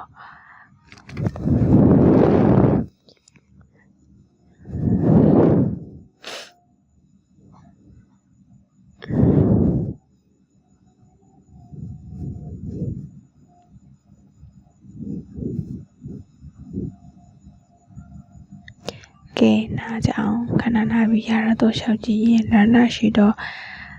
ဒေါသနာကဒါကြောင့်ကလေးတွေရေသွားချိုးကြမယ်ပြီးတော့ထမင်းစားကြမယ်ဦးစင်မောင်ဒီကျမတို့နဲ့စားအတွက်ရှားလို့သမားများကိုစီမံခန့်ခွဲနေ၏တယောက်ကမို့နှွားနှုတ်ပူပူတစ်ခွက်စီနေကျိုးမချက်တရက်ကျော်ညာနေတဲ့တော်ဒီများကိုယူလာလေသည်ကဲစားကြဒါရတော့ထထကြည့်ပဲကျုပ်နိုးစွာနာမချမ်းကထွက်တဲ့နှွားနှုတ်ရင်ချက်ချမ်းကထွက်တဲ့ချက်ဦးရဲ့တတော်ချမ်းကထွက်တဲ့တတော်ဒီရဲ့ဦးစင်မောင်ဒီတတော်ဒီတစ်လုံးကောက်ဝါကကျမတို့ကိုတယောက်တစ်လုံးစီလဲဝေသည်အစာပြီးစားတော့ကြပြီးနောက်ကျမတို့ဦးစင်မောင်အခန်းကိုဝင်ကြည့်ကြ၏ဦးစင်မောင်အခန်းတွင်ကတင်တစ်လုံးစပွဲတစ်လုံးနဲ့ကလဟန်တစ်လုံးသာရှိသည်စပွဲပေါ်တွင်အားလာတဲ့မှန်အိမ်တစ်လုံးတခဲပြေလုံးတော့GEC ရေဒီယိုတစ်လုံးနှင့်စောင်းများရှိသည်အင်္ဂလိပ်မြန်မာနှစ်ဘာသာဖြင့်ရောက်ခပြီးတာစောင်းများလျှာစိုက်ပျိုးရေးစောင်းများနှင့်ချန်ကမွေမြူရေးစောင်းများကိုထင်ရှားတတာအခွန်များဖြင့်ထောင်၍စီထားသည်.20နှစ်တနက်တစ်လုံးနှင့်နှလုံးပြူတနက်နှလက်မှာနေရတွင်ချက်ချီရကချေဆွဲထားသည်အဲဒါကျိုးရဲ့ကပါလေးပင်စိုက်ပျိုးရေးစောင်းတွေရဲ့တပင်ပန်းပင်တွေရဲ့နွားတွေချက်တွေရဲ့ပြီးရောရှားတဲ့သမားတွေရဲ့ကျမတို့ဒီများလောက်သိငယ်လာတော့တော်ကလေးတွေတွင်ပြုံးမွေနေသည့်ဦးစင်မောင်ကိုကြည့်၍အော်ကြ၏တောင်ကြီးမှပင်ချင်းမြောင်သည်ကိုထင်နေတော့ကျမတို့အဖို့ဦးစင်မောင်ရဲ့တော်ကလေးသည်အတိုင်းမသိအောင်ချင်းမြောင်နေပြီသည်ဒီမှာချုပ်လို့လူတွေနေတာထက်ကိုအောင်မျိုးတို့ဆရာဝန်နေဖို့အကျိုးရှိရဲ့ဦးစင်မောင်ကနှွမ်းတို့ဘူးကိုတစ်ချက်ချက်ရင်ပြောသည်ဘာဖြစ်လို့လဲဦးစင်မောင်ကျမပါစကအလိုလိုသွား၏ဦးစင်မောင်သည်ကျမကိုမကြည့်ပဲကိုအောင်မျိုးကိုစစ်ကြည့်နေရဲ့ငါဖျားယောဂကြောင့်လူတွေအသေးပြောသိများတာပဲကျမရဲ့အသေးမြင့်ကလည်းနေပါတယ်စီကောင်ဝါကောင်တွေကလည်းရှားတယ်အစားအသောက်ကလည်းဆင်းရဲဒီတော့လူတွေကမသေးသေးပဲသိကြရတာပေါ့ခုငါဖျားရင်သူတို့ဒီပင်ပါစီမမရှိဘူး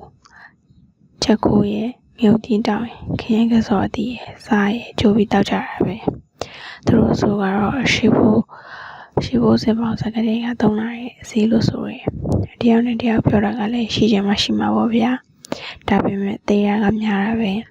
အဲ့ဒါခင်ဗျားတို့ဆရာဝန်နေဒီလိုတော့အုံနာကရောက်ဖို့တိတ်ရေးကြီးရဲ့ဦးစင်မောင်သည်ပြောပြီးလက်ချောင်းကလေးများကိုတကြွကြွမိအောင်ချိုးနေသည်ဟုတ်ပါတယ်ဦးစင်မောင်အစိုးရကျမကြီးဌာနကလည်းအခုတော့စားလုပ်နေပါပြီဒါပေမဲ့ခက်တာကကျွန်တော်တို့စာအရာဝန်တွေမှာစေနာဝန်နဲ့နေပါနေတယ်လို့ကျွန်တော်ထင်ပါတယ်တို့ကျအောင်ကြောင့်မဆိုတော့အဆက်တွေကလည်းပြန်ခီးလက်ပံကလည်းမကောင်းရရဲလက်ကလည်းနေတော့တည်သွားခြင်းမတူပါဘူးလူကြီးပါကြီးတွေမှနေချင်းကြတာပဲဒီအပြင်လူတွေမပြောနဲ့လေကျွန်တော်တို့ကိုယ်တိုင်တော့ဒီတော့စွမ်းစားရတဲ့တတိရှိလာအောင်အထုံးမယူရအောင်မယ်ကျမဒီကိုအောင်မျိုးရိုးသားပွင့်လင်းဖို့ကိုစိတ်ထဲမှာကြည့်ယူနေမိသည်လောက်ကြစမ်းမှာခင်ဗျားတို့လူငယ်ဆရာဝန်တွေကမလုပ်ကြရင်ဘယ်သူကလုပ်ကြမလဲကဲအားလုံးစားတော့ပြီးကြရင်ကျွန်တော်တို့ရတော့ကိုရှောက်ပြမယ်လေကျမတို့အားလုံးဦးစမခေါ်ရကိုလက်ခဲ့ကြသည်နေတော်မြင်လာပြီးတော့လေနင်းတို့ကွယ်စားမပြုသေးပေနင်းမျိုးနဲ့တောက်ကိုတို့သည်တက်ပင်ရတော့သူဖုံးအုပ်ထားကြဆဲပဲရှိသေးသည်ကျမတို့သည်ရိုးပြများကိုဖျက်၍ရှောက်ခဲ့ကြ၏ရိုးပြကလေးများသည်ကျမကိုခြေထောက်အောင်မှရိုင်းလဲကြရင်ခဲ့ကြသည်ကြုံများရေသိမ်းပြီးဖြစ်အနက်ရောက်မြေစေ၏မျက်နှာပြင်သည်ယခုမှဖူးနေသောနေရာကြီးကိုရောက်ပြီးတော့သည်ခုတော့ဤကတရားလောက်ပဲဆက်လုပ်ကြည့်နေသေးတယ်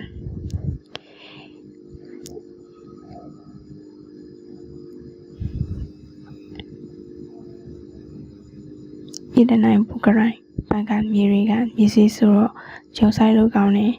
အဲဒါကြောင့်မို့ဤတနိုင်ပူကနိုင်အဆက်ကနေပြီးဒီဘက်ဧက50လောက်အထိဂျုံဆိုင်တယ်ဒီနေ့တော့ထုံးစံနှလုံးလဲရောက်လာလို့တိုးချဲဆိုင်မယ်စိတ်ကူထားတယ်တီးတက်ဆိုင်ဖို့လည်းစီစဉ်ထားတယ်လာချက်ချင်တော့ချင်ကိုလိုက်ပြအောင်မယ်ဦးစင်မတီးရတော့အစနာတွေစောက်ထားတဲ့တင်များစီတို့ကျမတို့ခေါ်သွား၏ လွာချန်ကြက်ချန်မှာခိမိသက်ရှင်းစွာပြပင်ထားသည်ကြက်ချန်မှာတန်တကားကလေးတွေကားထားတဲ့ဖြင့်နေရာကောင်းသောရပေသည်ဦးစင်မောင်သည်ကျမတို့ကကြက်ကလေးများဖောက်ဖို့နှင့်တကွကြက်အမျိုးမျိုးများကိုဆက်ရှိရှင်းပြသည်ဟိုဘက်ကတဲရီကပါရီဦးစင်မောင်ယောက်ျားကခလန်းလေယောက်ျားကခလန်းတဲကလေးများကိုလည်းညှို့ထိုး၍ပြလိုက်သည်အဲ့ဒါကပြမွေးတာ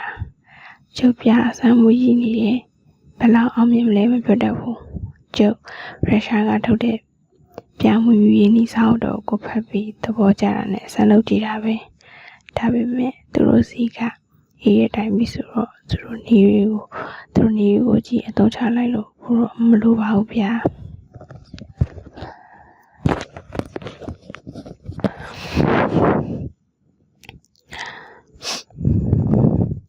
သူနေကိုအခြေခံပြီးကိုတိုင်းပြည်မှာရတဲ့ဥတို့နဲ့လိုက်ရောစမ်းကြည့်ထားတာပဲအဲ့ဒီစာအုပ်ထဲမှာပြာရေးအာနိသင်တွေစေဘဝင်ပုံတွေပါအကျဲတဝဲဖော်ပြထားလို့ကျုပ်စိတ်ဝင်စားတာနဲ့မွေးကြည့်ရ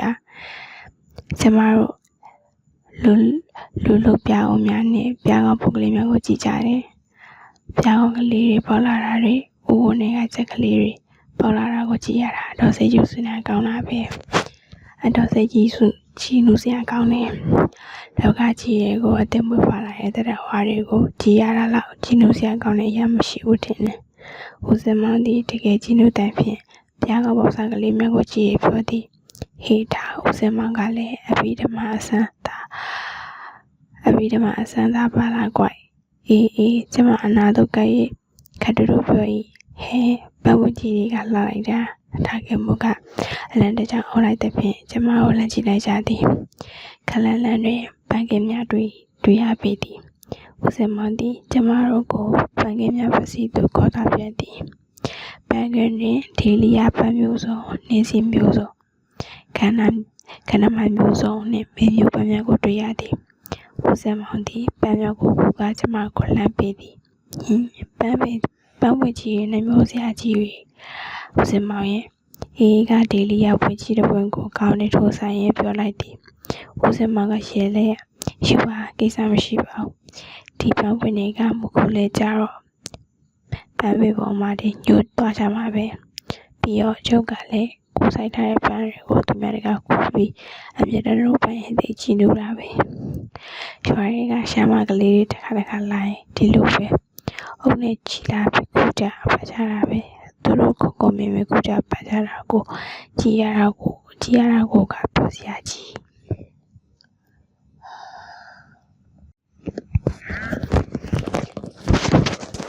ဦးစင်မောင်ဒီသူနဲ့ပဝေကိုပြီးတဲ့ကိုပြပန်းပြီးကဲဒီတော့တော့ရှိလာတာပန်းစီတော်ယူစမ်းထားခဲ့မှုကပဝေများကိုခုနေသည်နေအောင်နေထားခဲ့မှုကိုတိုင်းညှို့သွားမှာပေါ့ပြန်ကနေကြတော့ကိုပေးမှာမယ်စိတ်ချပါလားစမ်းကြောက်ပတ်စေကြရအောင်ကျမတို့ဒီကြောက်တော်များဖြစ်မငြင်းများဖြစ်နေတော့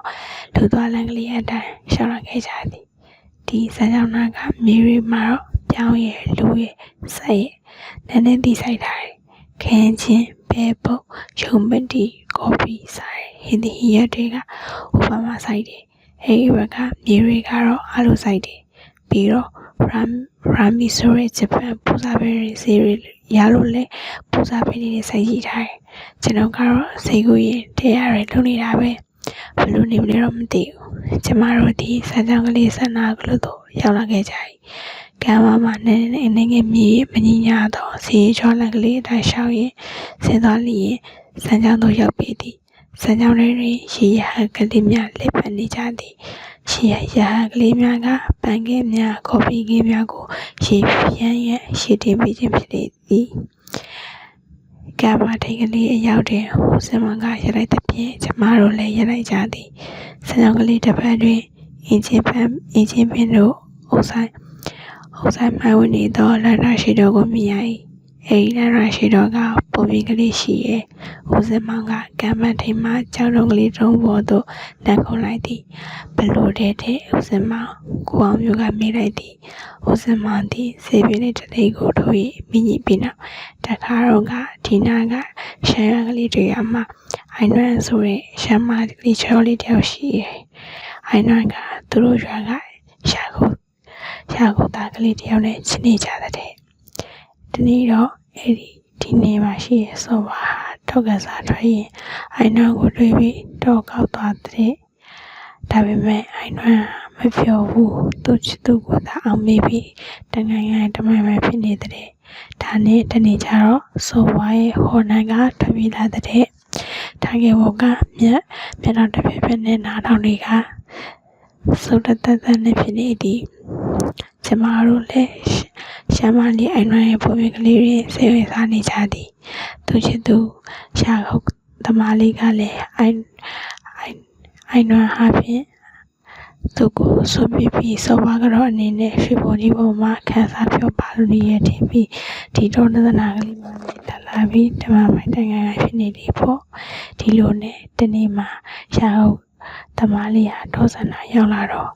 အိုင်နွမ်းကိုလည်းရှာဖို့လှလိုက်တယ်ဆိုပါရဲ့ပါကွာအနာသားတွေနဲ့တော်တဲ့အဲဒီတော့ပါကွာအနာသားတွေကရှာဖို့သမားလေးကိုအိုင်နွမ်းဘက်မှလည်းဖမဝတ်ထားတယ်ပြီးတော့သူခမရမှလည်းမတိတော့မဖြစ်နိုင်ဘူးပေါ့ဒီတည်းပါကွာအနာပိုင်တွေကရှာဖို့သမားလေးကိုတတ်မယ်ဆိုပြီးချီရလက်တွေကိုတုံ့တော်ချတဲ့ဒီလိုတုံ့တော်ပြီးတက်ခဏီမှာရှာဖို့သမားလေးကစွန့်တော်တဲ့အိုင်နွမ်းဟာသူ့ကိုသစ္စာဖောက်ရင်ဖွာစတိုင်းစတော့အိုင်နွမ်းကိုလက်စားချနိုင်တော့ကိုပြရပါလို့ဤသူစွန့်တော်တဲ့ဒီလိုစွန့်တော်ပြီးရှာဖို့သမားလေးကိုတက်ပြီးဘာကွာအနာသားတွေပြန်သွားကြရောတဲ့ထားကေမူကတနာသလိုမျက်နှာကလေးနဲ့နားထောင်နေတယ်တော်ထဲမှာမျက်စိလဲလမ်းမနေတဲ့အိုင်နွမ်းဟာနောက်ဆုံးမှာသူ့ချစ်သူရှာခွန်သမားလေးနဲ့တွေ့နေကြတဲ့နေရာကိုရောက်လာတဲ့အခါမှာကျတော့ချစ်သူရဲ့အလားကိုသာတွေ့ရတော့တယ်အိုင်နွမ်းသူ့ချစ်သူကိုထင်လဲပြီးအသက်ခံသွားရတာကိုသိတဲ့အခါကျတော့သူဟာသူ့ချစ်သူကိုမဖောက်ပြန်မှန်းဘဝစတိုင်းသူချစ်သူနဲ့ပေါင်းပါစေလို့ဆုတောင်းပြီးဒီနေရာမှာရင်ခွဲလာကြပြီးတည်သွားရောတဲ့သူတို့ဝညီဟာလူချင်းကလေးတွေဖြစ်ပြီးအင်ဂျင်တော်မှာအသက်သက်ဆုံးနေကြရောတော့ဒါကြောင့်အင်ဂျင်တော်ကိုလရရှိတော်လို့ခေါ်ကြတဲ့ပုံမြင်ကတော့ဒါပါပဲဘယ်လောက်အထိမှန်လဲမပြောတတ်ဘူးကျမတို့လည်းလရရှိတော်မှာအိုင်နွမ်းတို့ချင်းတို့ဦးရဲ့ပုံမြင်ကိုနားထောင်ပြီးနောက်စီရီရှော့လက်ကလေးအတိုင်းဆင်းလာခဲ့ကြတယ်တယောက်စီရီရှော့လက်ကလေးအတိုင်းကြောက်တော့ကလေးများဖို့သူဆင်းလာခဲ့ကြတယ်အားလုံးဆင်းပြီးကျမအလေးအရောက်ဆန်းချောင်းအဆန်းရောက်ခဏကြီးတွေကျမမှာချော်လဲသွားလေတယ်အမလီလောက်ကြပါဦးကျမဒီကြောက်ဖြင့်អော်လိုက်သည်အေးနဲ့ထားကဘူးတို့ကလည်းထိတဲ့တခြားអော်လိုက်ကြသည်တို့ရရဲ့ဦးစမောင်ကကျမလက်မကိုဆွတာတဲ့ဖြင့်ကျမဒီဦးစမောင်ရင်ခွင်ထဲကိုရောက်သွားသည်ဦးစမောင်တော့ဘလို့နေတယ်မသိကျမမှာ60ရောမှုန့်ကမျက်လုံးလေးပြသွားတာဘာကိုမှမမြင်ရတော့ပြီကျမဒီခဏနေတော့ဦးစမောင်ရင်ခွင်ကြားမှာရောက်ထက်ကစံကြောင်လေးစီသူဆင်းလာခဲ့သည်ဒီလန်ကလေးကိုကျောင်းတော်ကလေးတွေစီးပြီးလေကားတိုက်ကလေးလုံးလို့ဟာတော့ကြလာပြီးမအားတာလည်းမလုပ်ဖြစ်ဘူးလို့ရအောင်မယ်ဦးစမောင်ကလက်ကလွတ်သွားတော့စလိတ်တို့ကလေးကိုကောက်ရင်ပြောသည်ကျမတို့အဖြစ်ကိုအောင်မျိုးရင်းနဲ့အေးရတဲ့ပင်သွားလိမ့်သလားဟုတ်တယ်မိကခေါင်းကိုမဖော်ရတော့ပြီ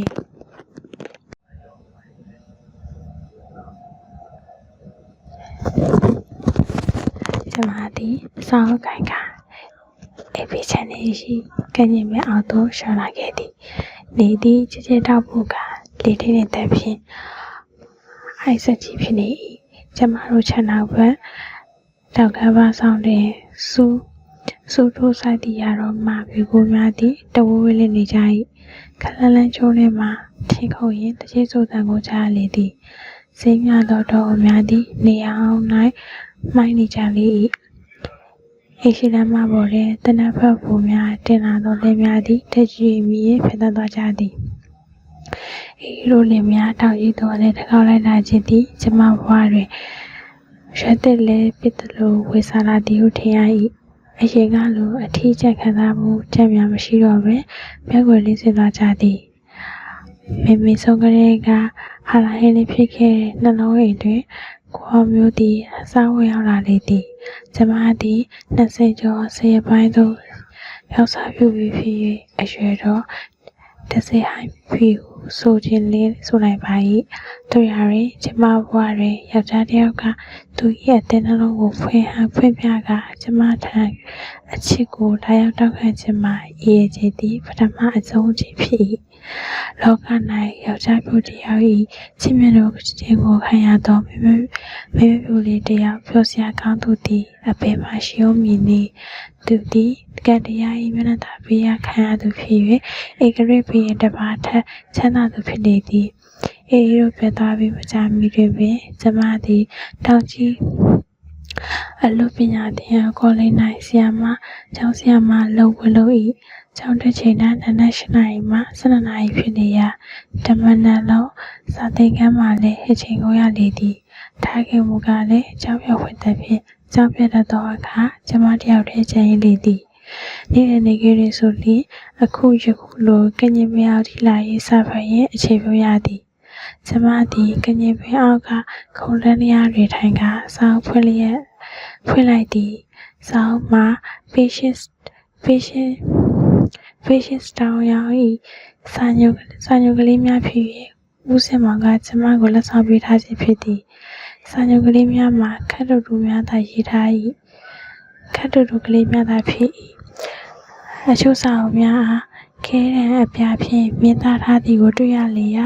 ဦးစင်မောင်၏လက်ရများပြီဖြစ်သည်ဟုကျမထင်လိုက်ပါသည်ကျမသည်သူခဲရန်ပြားဖြင့်ထိုးထားသောစာအုပ်များကိုရွေးရေးဖတ်လိုက်သည်ဖွင့်ထားသောတကားခရီးတွေတို့အတွက်တင်နှလုံးသား၏တကားကိုဖွင့်ထားလိုက်ပါဝေကျဖွင့်လို့ကွေးမဲ့သောကောင်းကင်ဝဲများစွာသောခရီးတွေတို့သည်နေကွေးစွာသွားလျက်ကြလျက်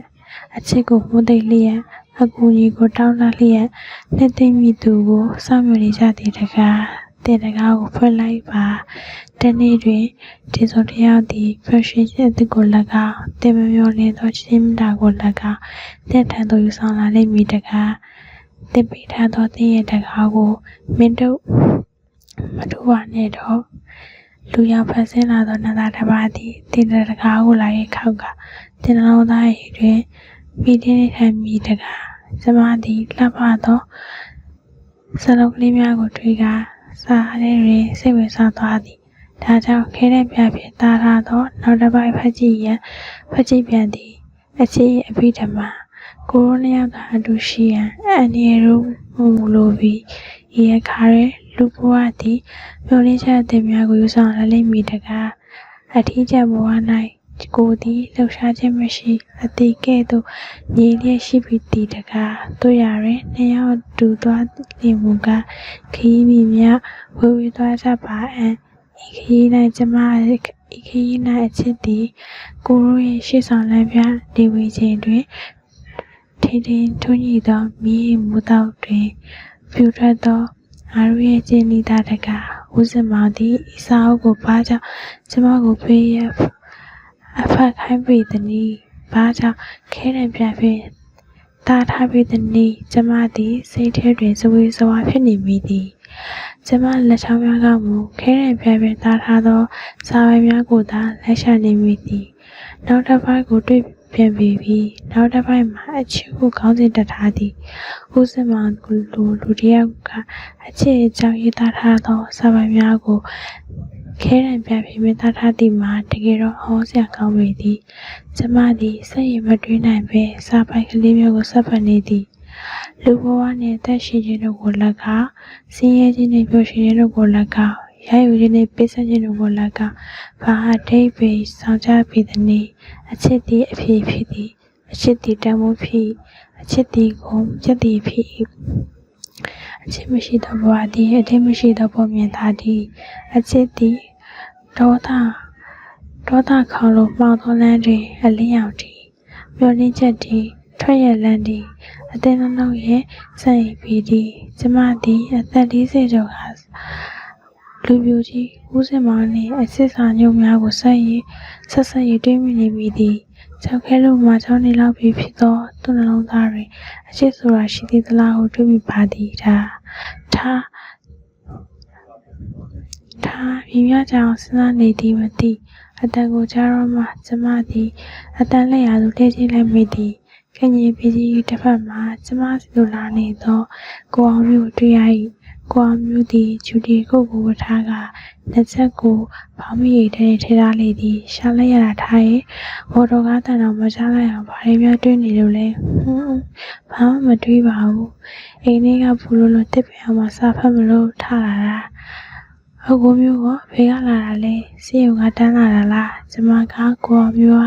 ထိုင်ကိုပို့ပြရင်အထိုင်ခိုင်းသည်ကိုအောင်မျိုးမှာပြည်သူ့ကျန်းမာရေးဌာနမှဖြစ်တော်လဲနနက်ပိုင်းတွင်စေရုံသို့တွားရတတ်ပေသည်ဟုတ်တယ်ထားစေရုံကတခါရဲတန်းလာတာထားကိုဝမ်းသာစရာတခုပြောချင်လို့ကျမသည်ချွေးသီးချွေးပေါများဆုံးနေသောကိုအောင်မျိုး၏မျိုးနှဖိုးကိုငေးကြည့်နေမိသည်ဘာလဲအကိုမျိုးပြည်သူ့သွားရမလိမ့်မယ်အဲ့ဒါဒီနေ့ပဲကျမ၏ဌာနကစာရောက်တယ်ဟုတ်လားဘယ်တော့သွားမှလဲဘယ်တော့ကြာမှလဲတဲ့ကျမသည်မိခွန်းတစ်ခုကိုတပြိုင်တည်းမေးချလိုက်သည်ကိုအောင်မျိုးကရှီလောရာကြီးဖြစ်နေတော့ကျမကိုကြည့်ရပြုံးကအဲ့ဒီမိခွန်းတစ်ခုစလုံးအတိအကျပြောလို့မရသေးဘူးဒါပေမဲ့ရက်ကလည်း6လဖြစ်စေဖြစ်မယ်တနေ့ဖြစ်စေဖြစ်မယ်တဲ့ကြီးကလက်ဖက်ရည်သောခေါ်၍ကျမနဲ့ကိုအောင်မျိုးသည်အိမ်ဘက်သို့ရှောက်လာခဲ့ကြသည်မင်းရင်မှာတော့ခုဆရာမအလောက်ရမှနှကြနေတဲ့ကိုအောင်မျိုးရေသူမအားလည်းရချင်းလို့မရှိတော့ဘူးမနက်ကြောင်းသွားရနေ့လည်ကျရင်ဆောင်းတွေဖက်ရညကြတော့လေလေးချင်းကန်တွေဖက်ရနဲ့အချိန်ကိုတော့တာပဲကြီးတော့သူဒီလိုအလုပ်လုပ်တာကိုကြည့်ပြီးစမ်းသာလာပြီကြီးကကျမလက်ထဲတွင်ကိုင်းလာတော့ဦးစင်မောင်ပေးထားသည့်စာအုပ်ကိုကျောက်ဆောင်ကိုအမတ်ဖြင့်ပြော၏ကောင်းတယ်ကြီးကျွန်တော်လည်းသိသဘောကျရဲ့လူဆိုတာအလုပ်တစ်ခုကိုတော့လုပ်နေမှတော်ရုံကျရဲ့နှုတ်မို့ရင်အာယုံကအများကြီးမဟုတ်လားဟုတ်တယ်မောင်စင်မောင်ကလည်းသူအလုပ်တယ်ဂျာတော့ဝမ်းသာလုံးနဲ့သူလည်းတစ်တစ်ပင်မှာလုပ်တဲ့သိမ်းများနေလို့တောင်ကြီးတော့မပေါ်လာတော့ဘူးသူ့အလုပ်နဲ့သူဖြော်နေပုံလေးရရဲ့နော်ကြီးကျမကဝေးရင်မိလိုက်သည်ကြီးကျမကတော့ကော်ဖီငယ်ပေးနေတယ်ကော်ဖီကိုငယ်ပေးနေတယ်ပြောရဲလို့လည်းမဟုတ်ပါဘူးထင်ပါရဲ့ကွယ်သူကလည်းသူ့စိတ်ကူးနဲ့သူမဟုတ်လားသူ့မှာသားအတွက်မရအတွက်ဖူးစရာမရှိတော့သူ့ဝါဒနာပါရသူလုပ်နေတာပဲထင်ပါရဲ့ဦးစင်မဟာလူရိုးတလောက်စိတ်ဓာတ်လေးပြင်းနေအဆွဲလန်းကြီးရဲ့သူ့စိတ်ဓာတ်ပြင်းပုံနဲ့ဆွဲလန်းကြီးပုံကြောင့်ခိုးဒီလူပြကြီးဖြစ်နေတာဘာဖြစ်လို့လဲကြီးဒီတနဖက်စလေးပေါ်လေးတနဖက်စစ်ပေါ်လေးတလေးကိုကောက်ရင်မြည်နေသည်သူငယ်ကောလိပ်ကျောင်းတက်တော့ကမိကလေးတယောက်နဲ့ချစ်ခဲ့ဘူးကြတယ်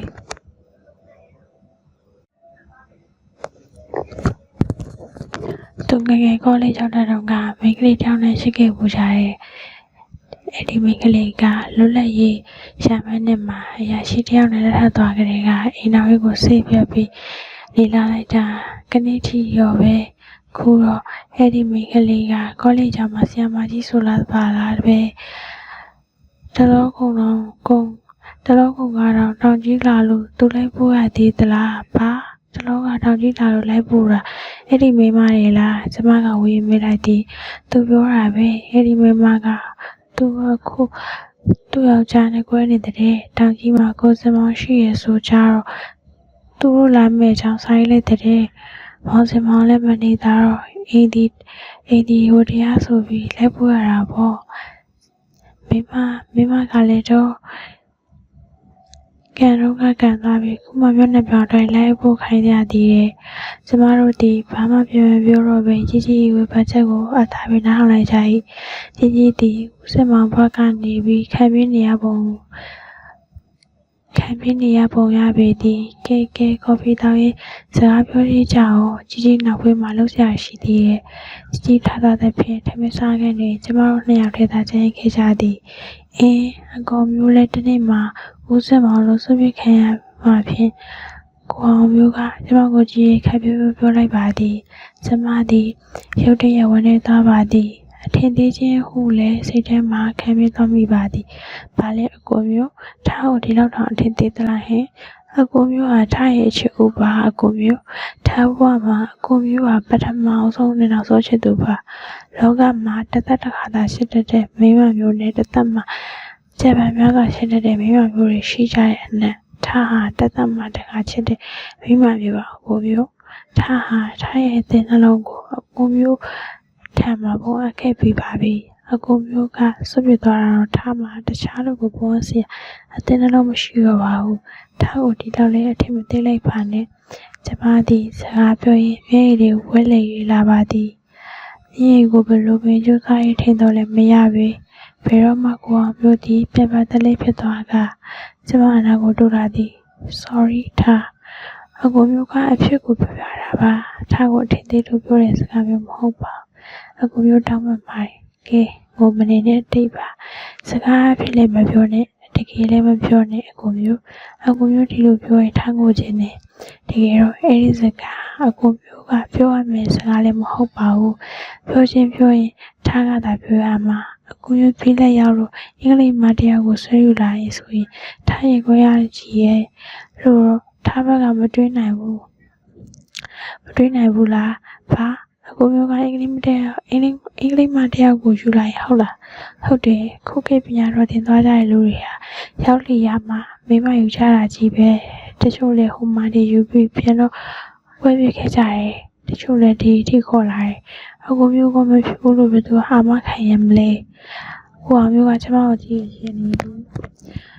အစိုးရလိုရောကိုထားရင်ထားဆိုရင်လို့တော့မဟုတ်ပါဘူးဖြစ်နိုင်တဲ့အကြောင်းပြောတာပါဒီမှာထား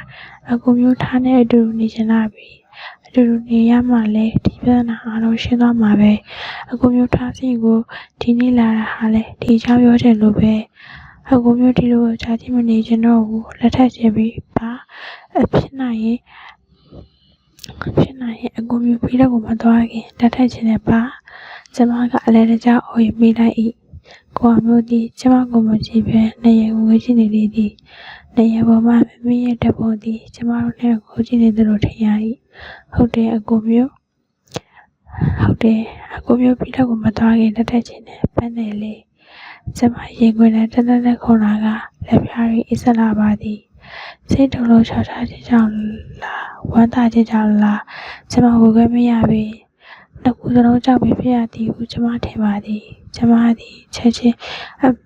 ဖြစ်မပေးနိုင်ပဲမမေရဲ့တပ်ပုံကိုသာရေးစားကြည့်နေမိသည်မေသားရှင်ရဲ့ကျမဘွားရဲ့နောက်ရည်သည်မေနဲ့တိုင်ပေ၍ဆော့ပြနိုင်ပေသည်မေသည်သူသမီးကြီး၏အနာဂတ်ကိုဖြစ်အောင်စီမံပေးရလိမ့်မည်မမြင်လို့ဘူးလားကိုရဲ့ကျမကသူ့ကိုမကြည့်ပဲပြောလိုက်သည်ခက်မဲ့ပဲစီခြင်းနဲ့ထားအကိုမျိုးတို့ထားတော့အရွယ်တွေဆိုတာမိကပေါ့အရွယ်တွေလည်းမဟုတ်ကြတော့ဘူးလားအကိုမျိုးဆိုရင်အသက်28တဲ့ရောက်နေပြီထားဆိုရင်အသက်25နေတဲ့တော့ဝင်တော့မယ်ဒီတော့ဒီသက်ဒီရွယ်တွေမှာအင်တာဗျူးဖို့ရေးချက်ထားပြီးတော့အကိုမျိုးထင်နေဟုတ်ပါရဲ့ထားကိုမငြင်းလို့ပါဒါပေမဲ့ကျမသည်စကားဆုံးအောင်မပြောနိုင်ပေရထားလိုက်ပြီးမေတပုံကိုလည်းငေးချင်းနေပြီးပြန်သည်ဒါပေမဲ့ဘာဖြစ်လဲထားစပ်ပါအောင်ထားဟာမိဘမဲ့ဖြစ်ပေမဲ့ထားမှာအုတ်ထိပ်သူမကင်းသေးဘူးအကိုမျိုးထားတို့ညီမနှစ်ယောက်စလုံးထားတို့ရေးချမ်းမြေကိစ္စတွေကိုမေဆုံးပြီးကြတဲ့ကထိသေးဆောက်ရှောက်လာပြီးခဲ့ရတဲ့ဦးစင်မောင်ရှိသေးရဲ့ပြီးတော့ကြီးရှိသေးရဲ့ထားချစ်သူတရားကိုကိုယ့်ဘာသာကိုရွေးချယ်နိုင်ပေမဲ့အခွင့်အရေးရှိနိုင်ပေမဲ့ကိုယ့်ဘာကိုသူကရွေးချယ်နိုင်တဲ့အခွင့်အရေးရှိပေမဲ့ဖေးကားပေးခြင်းမှလက်ထပ်တဲ့နေဆိုတဲ့ကိစ္စကြတော့ထားတယောက်တည်းမဆိုဖြစ်ချင်ဘူးကြီးဟာအမေရဲ့အမအရင်ဦးစင်မောင်ထားတို့ရဲ့ဦးစင်မထားရအထင်းသူဆိုရင်လည်းဟုတ်တယ်ဦးလေးလို့အကူလို့ဆိုရင်လည်းဟုတ်တယ်ဒီတော့သူတို့ရဲ့ဆန္ဒလေးကိုရှုဖို့ကောင်းမယ်လို့ထားတယ်နဲ့ ပြီးတော့မိမိရဲ့တည်တံ့စာလည်းရှိရဲ့မိမိတည်တံ့စာထဲမှာထားတို့နောက်ရင်းနဲ့ပတ်သက်လို့ဘယ်လိုစီစဉ်နေဆိုတာလဲထားတို့သိပိုင်ခွင့်ရှိသေးတယ်လို့ထင်တယ်ကျမသည်တကယ်ပဲစဉ်းစားရေးလေးနဲ့ပြောမိလိုက်သည်ထားတို့ရဲ့မိမိရဲ့တည်တံ့စာကိုမဖတ်ရသေးဘူးလားမဖတ်ရသေးဘူးဦးစမောင်စီမှာချက်ပြီးအဖြစ်ခဲ့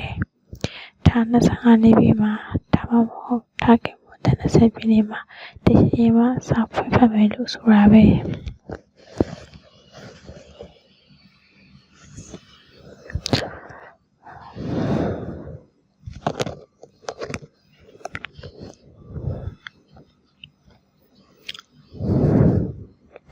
ကိုဖွင့်ဖတ်လိုက်တယ်မရှိဘူးကိုဖွင့်လိုက်တော့မရှိဘူးလားထားရဲ့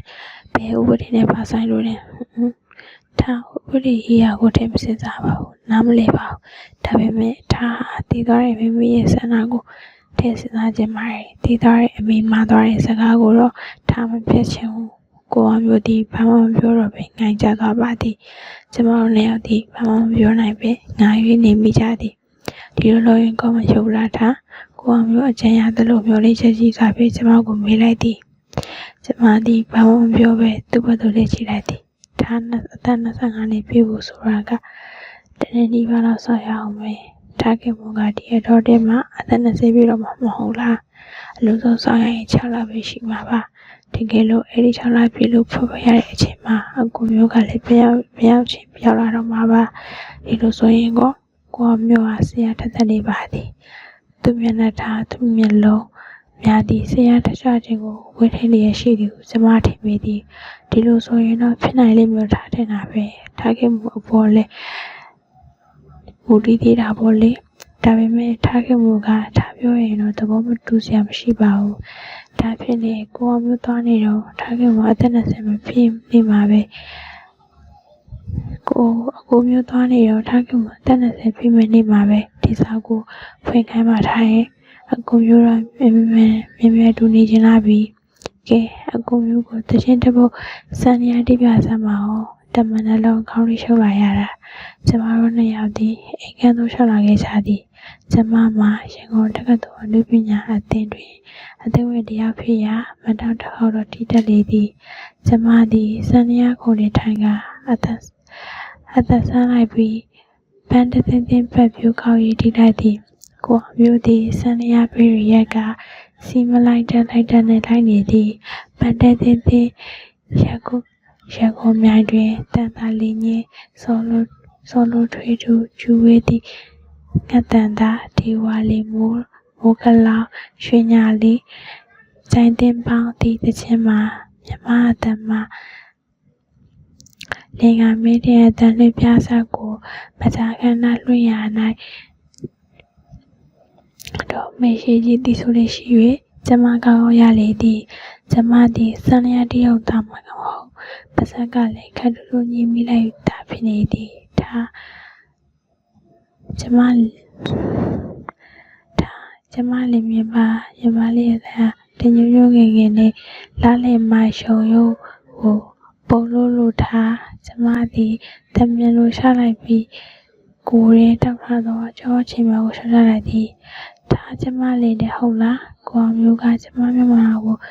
ရှုံစားစားကြည့်မိလိုက်သည်ဒါဒီတပြက်လေးကိုသိချိတ်ထားပဲလာမကြီးအလေးကရုပ်ကလေးဟာကပါတီတီ၍ပြက်ကွယ်သွားခြင်းမရှိသလိုညညငယ်ငယ်နေရရှာတဲ့မိမတွေအပေါ်မှာသစ္စာမပြောဖို့အကြောင်းဖွင့်နေထားတဲ့သစ္စာတိုင်းတန်ဖြန်းကလေးပဲမိန်းကလေးတယောက်ရဲ့အားနည်းတန်နဲ့ထောက်မှန်နေတဲ့ဟန်ကလေးမျက်စိထဲမှာထင်သာပေါ်လာတယ်အကူမျိုးကတော့အားနည်းတန်နဲ့ထောက်မှန်စရာမလိုပါဘူးထင်ပါတယ်ထားရဲ့အခုမျိုးကပြောပြီးကျမကြောင့်ပြင်ကိုတိုင်းဖက်ကအချစ်ပြလိုက်ပါသည်ကျမကလည်းကိုမျိုးရှိခွင့်တွင်ပါအဲ့ဒီညီလေးလိုက်ပါသည်နောက်ကိုမျိုးသည်ကျမမိကိုဆွဲကကျမမျိုးလုံးများကိုရှုံးစားကြည့်နေသည်ချောင်းဟန်တဲ့ချက်ဖြင့်ကျမနှစ်ယောက်သည်အိမ်ဒီဆဲကတကားပေါက်စီသို့လှည့်ကြည့်လိုက်မိသည်ဦးစမသည်တကားဝတွင်မကြီးရနေလေသည်ဦးစမရဲ့မျက်နှာမှာတင်းမလေးရဲ့ရဲနေလေသည်ဟင်းဦးစမကျမသည်မျက်နှာတစ်ခုလုံးဖိရှင်းသွားခေါင်းကို ခေါင်းကိုပြန်ကုတ်ထားလိုက်ပြီးဦးစင်မောင်ဝလာသည့်အချိန်တွင်ကျမတို့နှစ်ယောက်သည်တရားမျှငါကိုတရားအားမရနိုင်လောက်အောင်ရှောစားကြည့်နေခြင်းဖြစ်သူရတွင်ကျမတို့ရဲ့အမူအရာများသည်မတင်စကားစရာဖြစ်နေပြီလည်းမဟုတ်လားမလုံးမလေးဖြစ်နေပြီပါသည်။အော်သချင်းဆိုနေကြသလားဆိုကြပါဦးစင်မောင်တော်တော်နဲ့တွေ့ချင်လို့လာတာတော်တော်ထမင်းစားခဲ့မှရှိရမဟုတ်လားဦးစင်မောင်သည်ကျမတို့နှစ်ယောက်ကိုတစ်ချက်များတင်းချုပ်ကြည့်လိုက်ပြီးအဖေကိုမဆောင်တော့ပဲတစ်ဆက်တည်းထမင်းစားခဲ့လို့ထောက်ရှောက်ဝင်သွားသည်ကျမတို့နှစ်ယောက်သည်ကိုမတရားမျက်နှာတယောက်ကြည့်ပြုံးနေကြတော့သည်ဒီလူကြီးဝဲလာတာနည်းနည်းနောက်ဆက်သွားပြီလို့စောကမြောက်ဝဲလာမိဒုက္ခအကူမျိုးကကျမကိုကြည့်ပြလိုက်သည်ကျမကဘာမှမပြောပဲအကူမျိုးကိုပြန်ဆောင်ထုတ်လိုက်၏ကိုမျိုးသည်ကျမနဲ့နောက်ထပ်အတန်ကြာစကားပြောပြီးနှုတ်ဆက်ရေးပြန်သွားပါသည်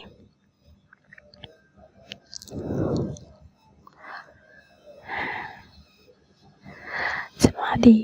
ကိုမျိုးကိုတကားဝါထိလိုက်ပို့ပြီးနောက်ဖွေးပြီးပို့ချောင်းသွားသဝင်လာခဲ့သည်ကြီးသည်စပွဲဝိုင်းတစ်ခုနဲ့ထိုင်ကခရကားသည်မကိုအတုံးကလေးမှတီးနေသည်ကြီးဦးစင်မောင်မလာဘူးလားကျမသည်ကြီးအနာတွင်တစ်သားဖနိုင်ကုန်ကလေးတစ်ခုကိုယူ၍ထိုင်လိုက်သည်လာတယ်အလုပ်တွေများလို့ဆိုပြီးခုနကပဲပြန်သွားတယ်ဦးစင်မောင်လိုက်လာရင်ဒီလိုကြီးပဲနော်ဘယ်တော့မှအေးစစ်မရှိဘူးဖုန်းမိတဲ့ကြီးပဲသူ့မှာဘာတွေများနေတော့များနေတယ်မသိဘူးကြီးကတီဗီသားကိုရိုက်ကဒီလိုလေးများကိုဒါဖြင့်စရုံလေးသူရက်ထဲလိုက်နေသည်ဒီတငယ်လေးဝှက်ပဲထိုင်ရဲ့သူကမှသူ့အလောက်ကနဲ့သူများအလောက်ကလှုပ်ပေးနေရတာနဲ့ထိတဲ့အချိန်ကိုရတော့မှထင်ပါရဲ့သူမှဘသူရဲ့လှုပ်တွေမှရှုံနေလို့လဲကြီးကျမကကိုရကဒီတုံးကလေးများကိုလက်ဖြင့်ဆေးစွာရင်မိလိုက်သည်ဘသူအလုပ်ရမလဲညီတို့အလုပ်တွေပေါ့သူကမှဝှက်လာခိုင်းရတာခုတည်းမကျွတ်နိုင်ဘူးဖယားကြီးကျမတို့အလုပ်တွေကိုဘာတွေများတို့လုပ်နေရလို့လဲကြီးသည်ဟင်းကနေတပည့်ချကတနက်ဖက်လုပ်ငန်းကိုကောက်ရင်မြင်နေသည်ဘာရမလဲတက်တဲ့ပေတဝိုက်ကကြံခဲ့တဲ့ညီတို့မြေတွေတနက်ဖက်ချံတွေဒိမ်မော်ချံတွေသူပဲဦးစီးလုပ်နေရတာပဲမဟုတ်လားညီဖေမောင်ဖမောင်ရှိတော့ကလည်းတက်တဲ့ပင်ရတော့ကိုသူနဲ့မောင်ဖမောင်တော့ဝစီဂရန်ခံပြီးလောက်လာကြခဲ့တာပဲညီအဖေမောင်ဖမောင်ဘာလို့တက်ခိုင်းတက်မှာမလို့ဒီရှင်နေရောက်သူပဲဦးစီးပြီးလုပ်လာခဲ့တာပဲအရင်ကဆိုရင်အင်ဂျီရောတနက်ဖက်ချံတွေရောလိမ်မော်ချံတွေရောအားလုံးပေါင်းနေထားရတာလေမောင်ဖမောင်ဆုံးတော့မသိမ်းမှာဘာမှမလုပ်တတ်မကိုင်းတဲ့နဲ့အေးဘောကအဝဲတဲ့ကိုတထုံနဲ့ဆင်းရတဲ့အခြေထိရောက်ခဲ့ရပါပကောလားဒီတော့မှဦးစင်မောင်ကမသိန်းကိုအားပေးပြီးဒီအင်ကြီးနဲ့ချန်ရီကိုပြန်ယူခဲ့ရတာပဲညီတို့တွေကိုပင်ကစားပြီးကောလိပ်ကျောင်းနှစ်ခွန်အောင်မသိန်းကထားသွားပေးနိုင်ခဲ့တာလေဦးစင်မောင်ရဲ့ကျေးဇူးကြောင့်ပေါ့သူကလှုပ်ပေးမလို့ပေးကြီးဒီတပြင်းကြီးတစ်ချက်ချပြီးဆက်လိုက်ကိုချကကိုရခါတီတရုံကိုလှိပြန်နေသည်ခုလေကိုခွန်တီကငါပြထားပြီးအေးရရဲလဲနေလို့တနက်ဖက်အရာဝဲကိစ္စကိုယ်ရလာလို့ရတာဝဲမေသူကစောစောကအကုန်သိမ်းပါမယ်ဆိုပြီးပေါက်စင်းနဲ့စကားပြောပြီးသားအခုတနက်ဖက်စီတွေပြောကနေထိုးကြတော့ကျန်လာကိုမသိချင်တော့တလို့အဲ့ဒီလုံးနေပြီးဝဲကိုမချေသေးပဲထားလို့ဝဲသူနဲ့လူနဲ့စကားများပြီးရှူရှူရှာရှာဖြစ်လာလို့လက်ချတနက်ဖက်ဖူတွေကတက်တက်ပဲမာရထားကြမရှိတော့တောင်ကြီးကကိုတော့မာရထားကြမရှိတော့ဒါကြောင့်မို့ပေါ့ခုပေါက်စင်းနေပဲတခြားလူကိုရောက်တော့မယ်ဆိုပြီးကြီးကိုလာတိုင်မင်းနာပြီးတော့ကျက်တော်နဲ့ဆိုင်အောင်မလို့တဲ့ဝေးရင်ကတော့နည်းနည်းကုန်မဲတဲ့အောင်မြင်လည်းနောက်ထပ်တို့ချက်ဆိုင်မယ်ပေါ့သူကောင်းတယ်မှာပဲနေဘလို့ဆိုင်မယ်အောင်မြင်ဘလို့တို့ချက်မယ်ဆိုတာပဲရှိတယ်ထင်ပါရဲ့အဲ့ဒါကြီးကိုလာတိုင်မင်းနာကျမဒီကြီးစကားများကိုနားထောင်ရင်ငိုင်းနေမိသည်ကျမတို့ဒီအသက်အရွယ်ကိုရောက်လာခဲ့ကြပြီဖြစ်တော့လေဘာမှမတည်တတ်တော့မိကလေးတယောက်ပါတကအိမ်နောက်ဖွေးကရှိုးရတွင်ရွှေနေရောင်ကြီးတို့မရှိကြတော့ပေတောင်တန်းမှာအစင်ရောင်သည်နေရောင်ကြီးတို့မရှိတော့အခါဘုံမိုင်းနာတီကိုထင်ရသည်ရှိုးတစ်ပတ်ကုန်းမြေပေါ်မှာဖျားရှိကိုချောင်းခေါင်းတော်တန်ကိုကြားရပေသည်မောင်အမျိုးပြန်သွားပြီလားပြန်သွားပြီကြီးသူလည်းမကြခင်ပြီးလက်သွားရမဲတဲ့ဩ ကောင်းတာပေါ့ငယ်တော့ရွယ်တော့ကိုတက်လက်ကိုကြိုးစားမှကြီးမဆိုရင်လွတ်လို့တာမဟုတ်ဒါထက်မထားကြီးကိုချစ်တယ်နော်ကျမသည်ကြီးထူးချမ်းသောစကားများကြောင့်စက္ကန့်နဲ့လဲကြည့်လိုက်မိသည်ကြီးသည်ဘာမှထူးခြားမရှိပဲတီဗီသားခေါ်ရကားသည့်တုံးကို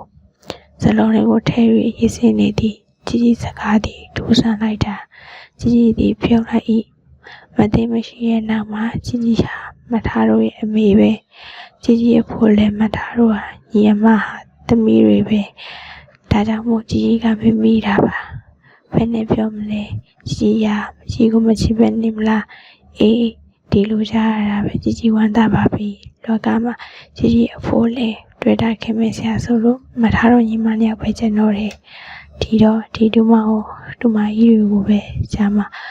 တူမကြီးကြာမှာပါဘဝဆရာအဲ့ဒါလေးမရှိစေချင်ဘူးဖះဟုကျမသည်စိတ်တွေကယူလိုက်မိသည်ကြီးသည်ဘာမှဘလို့ရည်ရွယ်ချက်ဖြင့်ဒီစကားကိုပြောနေတဲ့နည်းကျမသည်ကြီးဤတူဆန်းသောစကားများကြောင့်ရင်တလက်ခေါင်းလာသည်ဟုပင်ထင်ရသည်ဘာမှဖုံးဝဲထားတာမရှိပါဘူးကြီးဘာဘလို့မေးနေတာလဲဟင်ကြီးဟိုစမကကြီးမှုဘာတွေပြောသားသလိုလဲကျမသည်ကိုဘာသာကိုမလုံးမလဲဖြစ်ကကြီးကိုစက်တိုက်မိကိုထုံးနေမိသည်ကြီးကပြောရင်ခေါင်းရလိုက်သည်ဘာမှဖြစ်ပါဘူးဟောစမကလည်းဘာမှမပြောသားပါဘူးမထားလည်းမငယ်တော့ဘူးနော်25နှစ်တည်းရောက်လာပြီဒီတော့ဘာပဲလို့ဆင်းဆာဆင်းခြင်းနဲ့လုံးမဲ့လို့ကြီးထင်တယ်ကဲသွားရေသွားချိုးရေလေးမူလေးသွားချိုးကြီးကိုရခါတိကြောဖို့ကြံတည်ရပြီးထမင်းစားကြရအောင်မောင်စင်မကတော့ဒီနေ့ပဲဖြစ်မလို့ပြတ်သွားတယ်ဒီမှာစားတော့မထင်ပါဘူးမလုံးရင်မလုံးကြီးဒီကျမနဲ့စကားဖြတ်ကမလုံးကိုခေါ်ပြီးချီးပြုတ်ပြီးကိစ္စများကိုစီမံနေသည်ကျမသည်ကြီးအဖားမထားလာကအဖော်တက်တော့တက်လာခဲ့ပြီးမှန်ရှိရရလိုက်သည်ဆန်ရွယ်ဆလေးများတရဘူးဆောင်လာသည်ကျမမျက်နှာသည်မန်တဲ့ဝဲပါလျက်ရှိမျက်လုံးများသည်အရှိရွှမ်းကရှုံးဆိုတောက်ပနေကြသည်တို့ရရင်ကျမမျက်လုံးတွေကမန်နေကကျမရဲ့ရုပ်သွင်းကိုမမြင်ရပါအကူမျိုးချိုးသားတော့မျက်နှာသည်တာပြုံးလျက်ပေါ်လာတတ်သည်